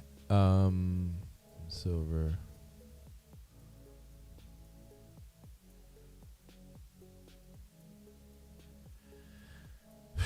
Silver looks like it could be done, man. Oh, that's a 12-hour. You think the top's in on silver?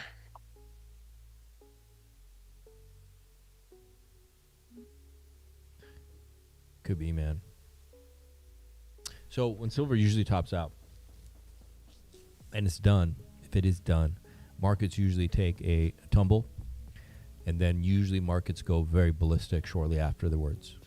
Like there's usually a tumble and then a drawdown, and then it just goes absolutely berserker mode. At least since 1980, that's what it's done. Jason Perry, why wouldn't you be bullish on EHEX with 90% staked? Yeah, Fast Abdul, why aren't you bullish on EHEX? I'm not as bullish on EHEX as I am on PHEX. So I think that if, the guy who's rumored to have $1 billion is going to put funds in, he's much more likely to put much more funds into PHEX. So, and the math of it is that that makes a big difference, right? Why do you think that? Why do you not think that he would do both? Just because he said it? One of the reasons for a large disparity in the price is Richard, he shot, EX in the back of the head one day on X. I don't know if it was on purpose or just a slip of the tongue, but it had a major effect on the price. Yeah. And it, seemed fairly definitive, right? He's why are you guys still using this? We have this. I made this for you. So he made a whole chain, essentially for Hex, right? To solve the problems. And anybody who is already staked on Ethereum at the time of the fork has a copy of their stakes on Pulse Chain, right? So you receive that for free. So I think it in his mind, I think it was this is the new version, right? He gave us a Hex 2.0 with cheaper staking fees, and unstaking Hex is the big deal. It's not the staking the Hex. It's not because there's cheap days on Ethereum, but it's the cost to unstake a Hex stake on Ethereum is higher even at the current prices, and could be crazy high in the future. So he made it for that reason, and so I can't see him pumping EHEX aside from possible advertisement. Obviously people are going to look at it if he does, but I don't think there's any conspiracy there. I think he gave us a replacement. We have the replacement.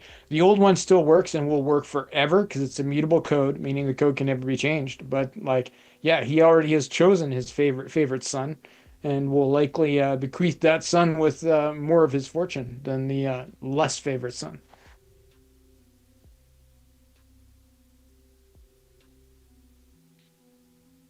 Baby brother's getting all the money. Though the math, if it gets far enough away, if the ratio is far enough, there's still a play there. I'm not saying there's not a play, and the code is the code. It's going to do what it does, right? Mm-hmm. But But yeah, to me, it would have to be a long ways away, like 1,000 times away. 1,000 times away. Yeah, to make up for, $100 million plus that I think one day he will buy into it.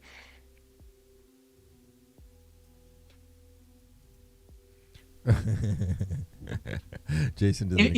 If PX pumps, EX will pump. Like there is bonded liquidity, and people on Ethereum, if they're like, oh, Hex is big again for whatever reason, like many of them may buy EX first, right? It's the one they remember, it's the one they know. They have the same contract number because it was a copy, right? It's our most functional pulse chain copy. So they may well buy, like, look and be like, oh, Hex is pumping.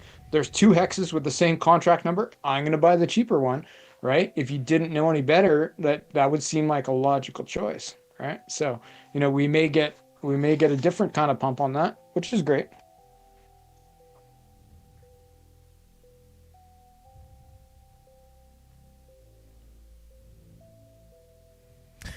What's this chart? This is just silver. Oh, okay. So it's Talking about it, yeah. Took quite the hit there, didn't it? Yeah. Yeah, we don't know if it's over yet, but I mean, it could take another epic pump. I mean, I think what happens is you get another epic pump. It at least let's say like,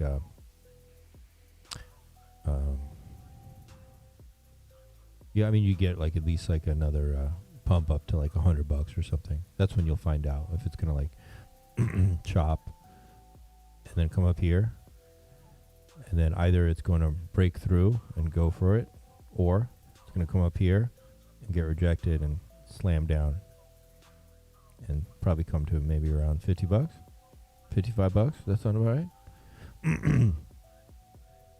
Yep. Which is still historically not low for silver. I've bought silver for, I don't know, $12. Yeah. So maybe it depends what happens.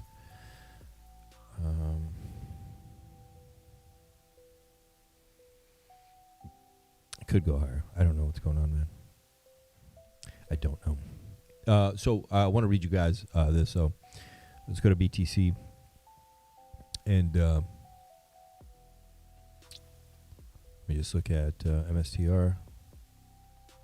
Oof. MicroStrategy looks bad, right? Looks pretty bearish, right? Definitely. It's not good, man.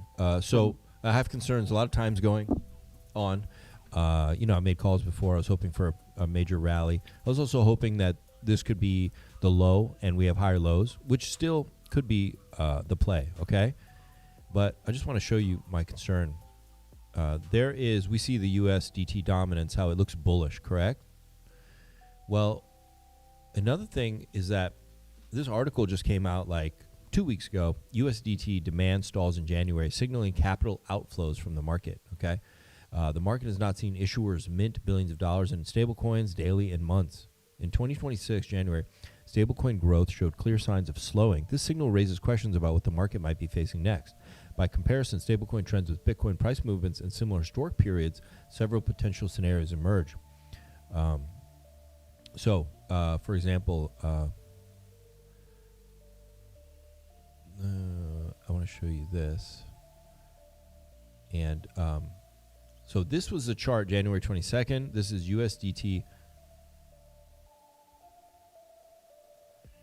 Okay, this is USDT market cap change. This is the price of Bitcoin, of course, in black. And then this is the 60-day market cap USDT.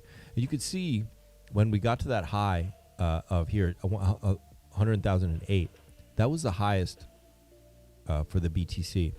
Now, I wish it went all the way back, this chart, to 2021 so we could compare it. But they were printing insanely at these times, okay?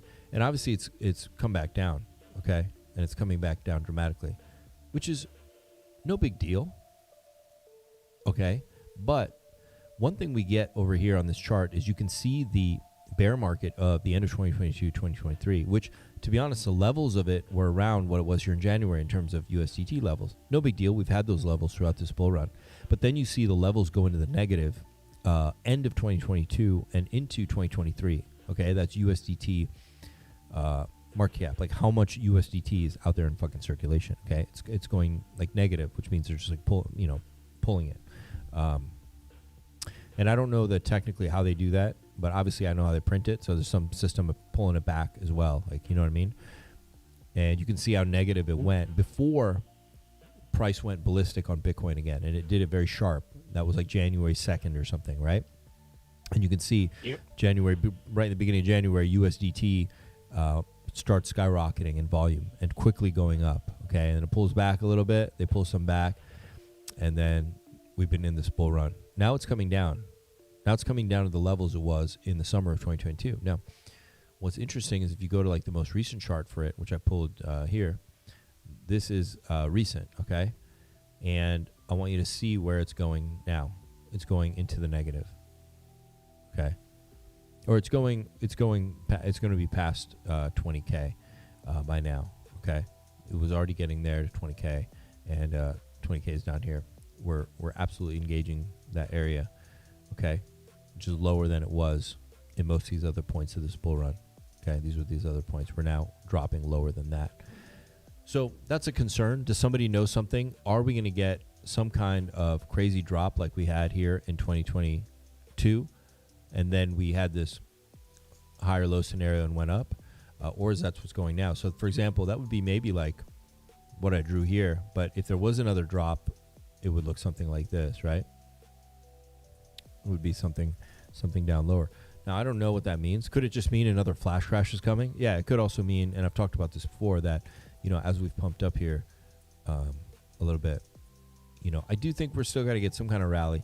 So maybe we get the rally, and then some other surprise comes, taking us like, you know, some emergency, to starting off the fire horse with a bang, and then we recover very quickly, probably not allowing a lot of people to accumulate, just like what happened during Zombie, where people were so scared. I remember people who were selling Bitcoin at 5, 6K.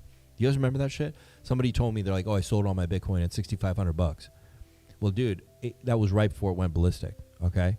Because it's almost like the fire horse might want to create some event to create a scenario like that again, where people panic, they start dumping their Bitcoin at 50K, 40K, waiting, like who knows what it could be, right? Maybe it's a EMP or something, or power grid, or who knows what it could be this time, right? Internet scare, internet goes down, whatever, right? And then they're actually buying. Like, people were buying at 3, 4, 5, 6K Bitcoin, but people were selling. I know people personally who told me later, like, oh, fuck, I sold my Bitcoin at 6K. I remember that. I remember somebody telling me that and being like, oof, damn. Like, so these things work. Like, when you have these events, like these flash crashes like this, they work. Because I think their goal might be to create a scenario where it doesn't base in, like, you know, you don't get the typical bear market where you have this long period so everyone can comfortably accumulate, right? If you have a sharp scare, it goes really low. People in the know can accumulate. Risk takers can accumulate. But a lot of people will sell out of fear into whatever event happens, right? I don't know if it's aliens or EMPs or what the fuck it's going to be. I don't care. But I do think maybe something like that could happen. And it appears that maybe that's what this USDT thing is also foreshadowing, that they know something is coming. Oh, is it blocked, dude? Fast. I'm going to move your ass around here. You guys couldn't even see the chart, could you? I'm showing it. So you can see where we are at the I could see this USDT market cap on our screen. Okay, good. Yeah. So down here at the corner, you see where it's dumping out, right? Okay, and you see where it was back here in January, and now where it is in February. Like, it's dumping out. Okay, the USDT. Okay, and that can also add to the bullishness because there's less volume of it. It's getting very bullish. Okay. Dominance can only go up for so long. Our time is close. Yeah, but the reversal is going to be glorious, and you want to be ready for that. Now, is the reversal coming next week, or is it coming June, or is it coming October?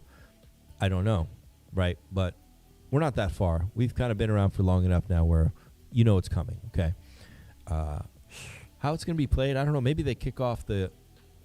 Yeah, it's a tough one. You know, they're going to kick off. I feel like I learned a little bit about the fire horse and the numerology. One, it's an enemy year for Bitcoin. And last time an enemy year for Bitcoin happened, it wasn't good. It was like 2012. Number two, it's a 60-year fire horse or something like that only happens. And apparently there's a duality to it. So maybe we have like an epic scare and then an epic bullishness for Bitcoin, right? That would possibly. Now maybe I can do a show with I can bring back who's my friend who does the space weather and numerology and stuff. It'd be great to do something with him about this. All right, yeah. Yeah. And remember that guy. Try to understand, do we get bullish first and then we get bearish at the end, or maybe we get a little nastiness coming up here in a couple months, and then we have some incredibly positive something to bring us out. It could be. There is also like you need to have like another big macro guy on the show, Yeah. right? Like, Yeah. like you're good. You need somebody big, right? That like could actually contribute to this macro talk. I think they would probably take your call if they've ever seen one of your shows. You had that fellow on the other day who was pretty big Bitcoin streamer. Yeah, Crypto Factor. More like that. Yeah, cool. I think so. This is a Fear and Greed. We're down here at 9. You can see in 2022 when we got down here to Fear and Greed was 20, and then it finally came down here to 13, 14. It dropped down to 11. It was down here for the summer for a few months. So it's possible we could get a few months. And then maybe by June, into the summer, into the second half of the year, into the second half of the fire horse, we have a change. This USDT drawdown outflow is a concern. Okay, it's just facts. Okay, we know bullishness usually is coming when they're printing USDT. Can we agree on that? Yes. Now, does it mean it has to correlate and causate and shit? I don't know, man. But they're doing the opposite of putting USDT in the market. Not a good sign. We know markets get really bullish in crypto when they're putting USDT out and it's pumping and they're printing. They're doing the opposite. Okay, they're pulling all that liquidity back, just like the Fed was doing at the end of 2022 and destroying the bull run. So it's in the charts. It's happening. Okay, so that's a big concern. So maybe we do have something. Also, the NAM, NAIM, which is exposure of like purchasers of commodities and stocks and everything. They are at a high here, and usually don't want to be buying anything when they're up there. Usually want to buy when they're down here at these lows. Okay, and they're up here, and looks like it could be toppish too, in the sense like they're about to reverse. And when this comes back down into the blue, you can buy just about anything. You do all right. You can see where it was in zombie apocalypse down here. The purchasers were all out of their stuff. You can see 2022, a great time to buy anything. Right now, or also the summer of April 2025, before we had that run, there was a big dip in the stock market. We're up here right now, right? All right, so that's just another bit of something. It is what it is. All right, I could go on through all this stuff, but you guys get the point. Yeah. So is now a good time to DCA, and if so, into what? Yeah, you could absolutely start DCAing. I think all coins are the most oversold, so that's a good place to start. Now, I think that if there's going to be more pain, alts are going to feel it a lot, so be careful. Obviously, I do think Pulsechain has been oversold for so long that it may be one of the safer places to deploy capital, just because there may be more downside to come, but most of the downside's been done. Whereas maybe Sol and XRP you could get more, and Bitcoin too, you could have that. But if we get a flash crash, remember most exchanges will go down. It'll be hard to purchase BTC, to be totally honest. So you need to start DCAing for a number of those reasons, because I do feel we're not going to get a typical bear, which bears are comfortable in the sense that exchanges are open, you can buy, DCA, trade. But when you get these events like nastiness, and considering it's a fire horse, enemy year, whatever happens is going to be, it's going to be something not short of spectacular. Like you just, and I think everybody can feel it too. I think we know it, okay? And they usually do things like that before they kick off these epic bull runs anyway, so, which I think is what's coming, right? So you need to start DCAing now, because when that event happens, you won't be able to buy. You just won't, for the most part. Okay, and if you do consider it lucky, fine. You snagged some assets up in their lows, but for whatever reason, exchanges will be down. Shit will be just down. It just won't work. Internet could be down. I don't know. They probably want a situation where the elites can buy, but you can't, or something. Yep. When that probably regulation will start enabling that, right? Like, look at the stuff they have in the traditional market with things like you have to be a qualified investor to get in early on a lot of stuff, meaning you either have to be super rich or you have to, have a whole bunch of schooling. And they do that stuff to keep little guys out. Yeah. Right. Yeah, and to protect them, of course. But, I think it's to keep your rich buddies in and your not rich buddies out. Yeah, 100%. 100%, man. So if they put in regulations for crypto, they'll try to do the same thing, right? They'll try to control it. The banks will try to control it, all that kind of stuff. Yeah, and you can tell from the numbers, like everybody's gone from crypto. Like so many people are just gone. Catholics are in church subversion. What are people listening to right now? Marty Party, let's see what's going on. There's not much going on, man. Debbie Howell, Cardone, young people. What's that? What's this?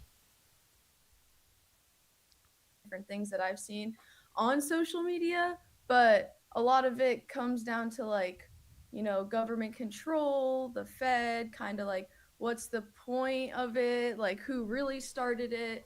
A lot about, and this is also just like my page, so this is targeted, like might just be for my social media, but a lot about like the Rockefellers, the Orsinis, like all these really powerful families that had control a long time ago, and a lot of people believe they still do have control. A lot of conspiracies around Israel, and then a lot of conspiracies around, like space and like flat Earth and what's really out there. So it's a wide range, and I think it all comes down to people have seen other systems slowly start to fail, like just typical things like inflation, and they're starting to question everything. And my social media just takes all of it. I saw such an epic meme the other day. It was like the flat earther guy looking sad. It was like, flat earthers when every other conspiracy theories but theirs is coming true. And it's being proven true. It's just like amazing stuff. No, I asked this because I think that you guys have a unique perspective on the what you're seeing from the world, and I've loved that people are coming. Somebody said Epstein is the current psyop. I think that's a very interesting take. Right, like we're in and Rohan, you did a phenomenal job, like articulating this just a moment ago, which is you guys are in a world where old media has zero power. Right? Like your generation, like the New York Times wrote a hit piece on me last week. Right? Like it used to be when that happened to me, right? Like my teachers from high school would call and be like, "Oh my God, Dustin, what'd you do to get written up by the New York Times?" Now it's like no one even cares. And so I'm curious though, because the ways in which people are manipulated has changed. And so I'm just curious from your guys' perspective, like, do you notice that in your day-to-day? And if you do, like, what's the current thing? Yeah, that's an interesting point, and I think Madison was spot on that. Like, okay, do I follow this person? Who's Dana Howell? The reporter, Business Secrets. Okay, maybe they report on crypto or something. William Dugan's listening to this one. What's going on over here? That's it, man. Yeah. There's, it is what it is. So you can see a lot of people are checking out. Like a lot of people are checking out, right?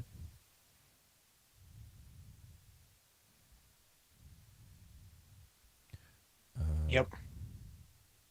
Well, it's the popular thing to do, right? And that's what we're seeing is the popular crowd checking out. Yeah. Then people will come back.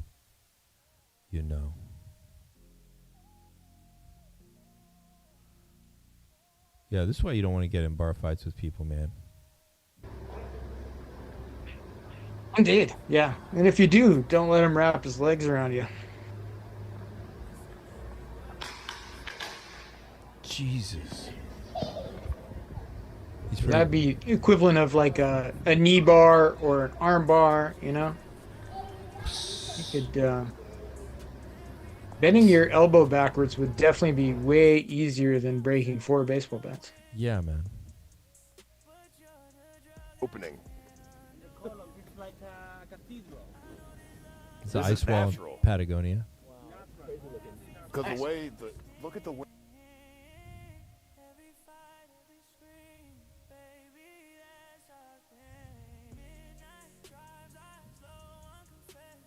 Oh, creepy. Oh wow, creepy.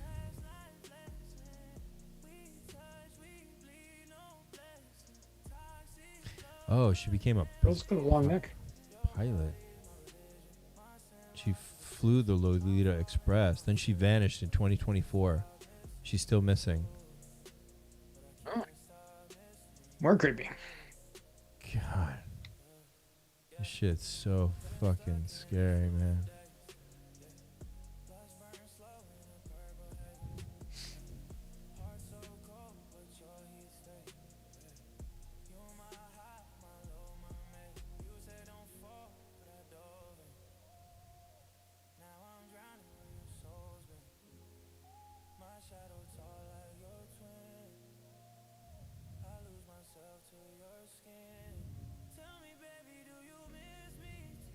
Wait.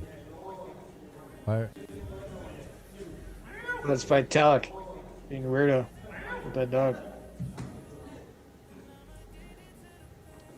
Dog's giving Vitalik mating symbols. That's so cool, man.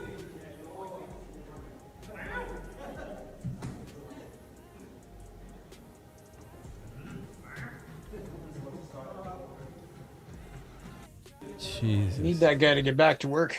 Stop playing with robot dogs.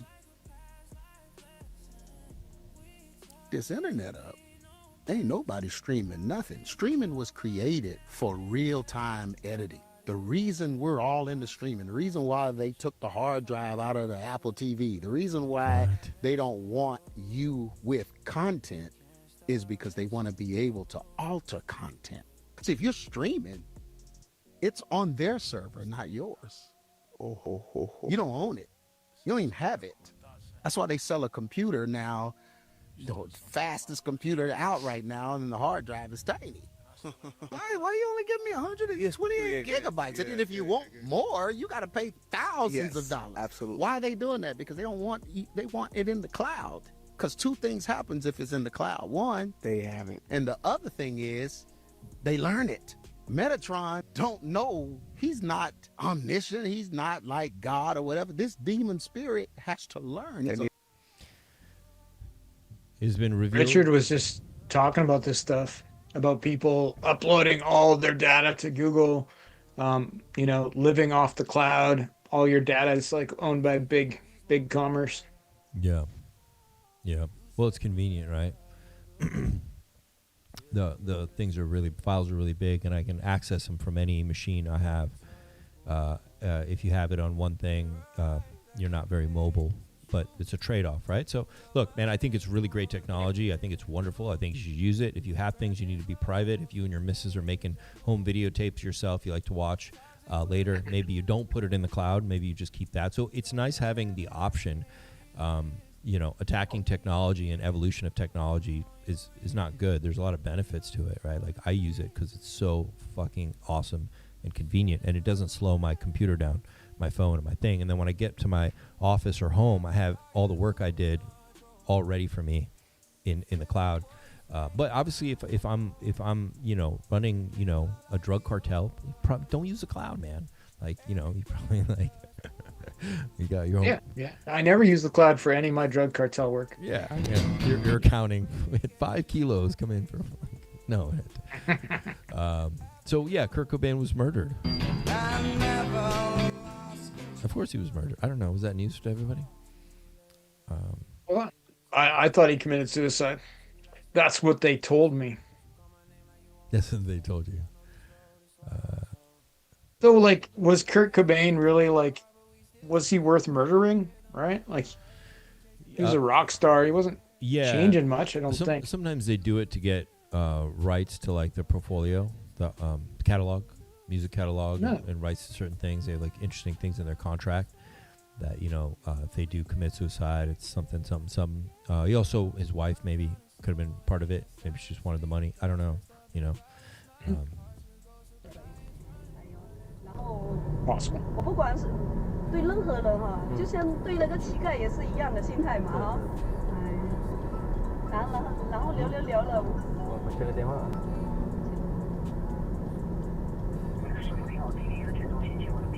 哎，你好，你说。 Okay, to give you guys context, so this is an Uber driver in China, and he was just having a conversation with the female passenger, and then he got a call from Chinese Uber, and they gave him a warning about chatting with female passengers. 哦，现在是吧？好的，不好意思，好。 Well, look, they gave him a message, but to be honest, a lot of female passengers traveling at night, which it is, probably are happy about this, right? That it checked in with them and blah, blah, blah. So there's goods and bad things. I mean, here in Czech Republic, they have women-only Ubers and Bolts. You can click. Oh, really? I don't know if that's the thing where you guys are, too.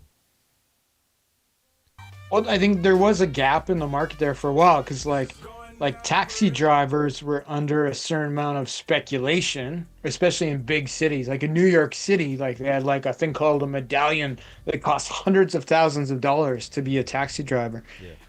And then Uber came and took that over, and you had like these, you know, undoxed, you know, migrant workers many times that were doing the job. You know, like you've lost your security. So. But it's always a balance, right? Like that's how they get you is like we're doing this for your safety. So I think there's I don't know. It's easy for me to say as like a 210-pound man that I'm not worried about Uber drivers. But if I was a small Chinese woman, maybe I would be.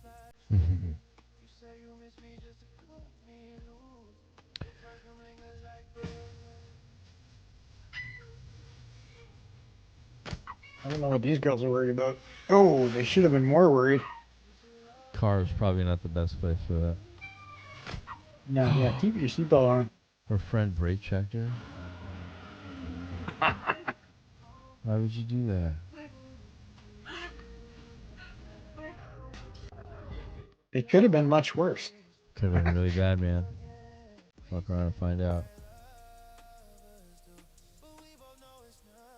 Remember when I was a kid, before seatbelts were, you know, widely adopted, that, you know, people often exited the vehicle during accidents. That was like a standard. All right, pups. Who wants to do more charts? Chat. You guys want to get deep into these altcoins? Go back in there. Let's see what's going on. Let's do it. So I'm going to go ahead and end the stream. You guys smash the like button, and I'm going to start a members stream and can take requests. You guys let me know what you want to cover, and we'll just continue on the members. So in the meantime, everybody, thank you so much. Super chat from Poco Lips, thank you so much. I appreciate that. And everybody smash the like button. Remember, go to Mr. St. Wolf on Instagram for the Real Alpha. All right. And members, I will see you guys over in the TA's video, which should pop up in like 5 minutes, if that. Okay? So see you guys in a few.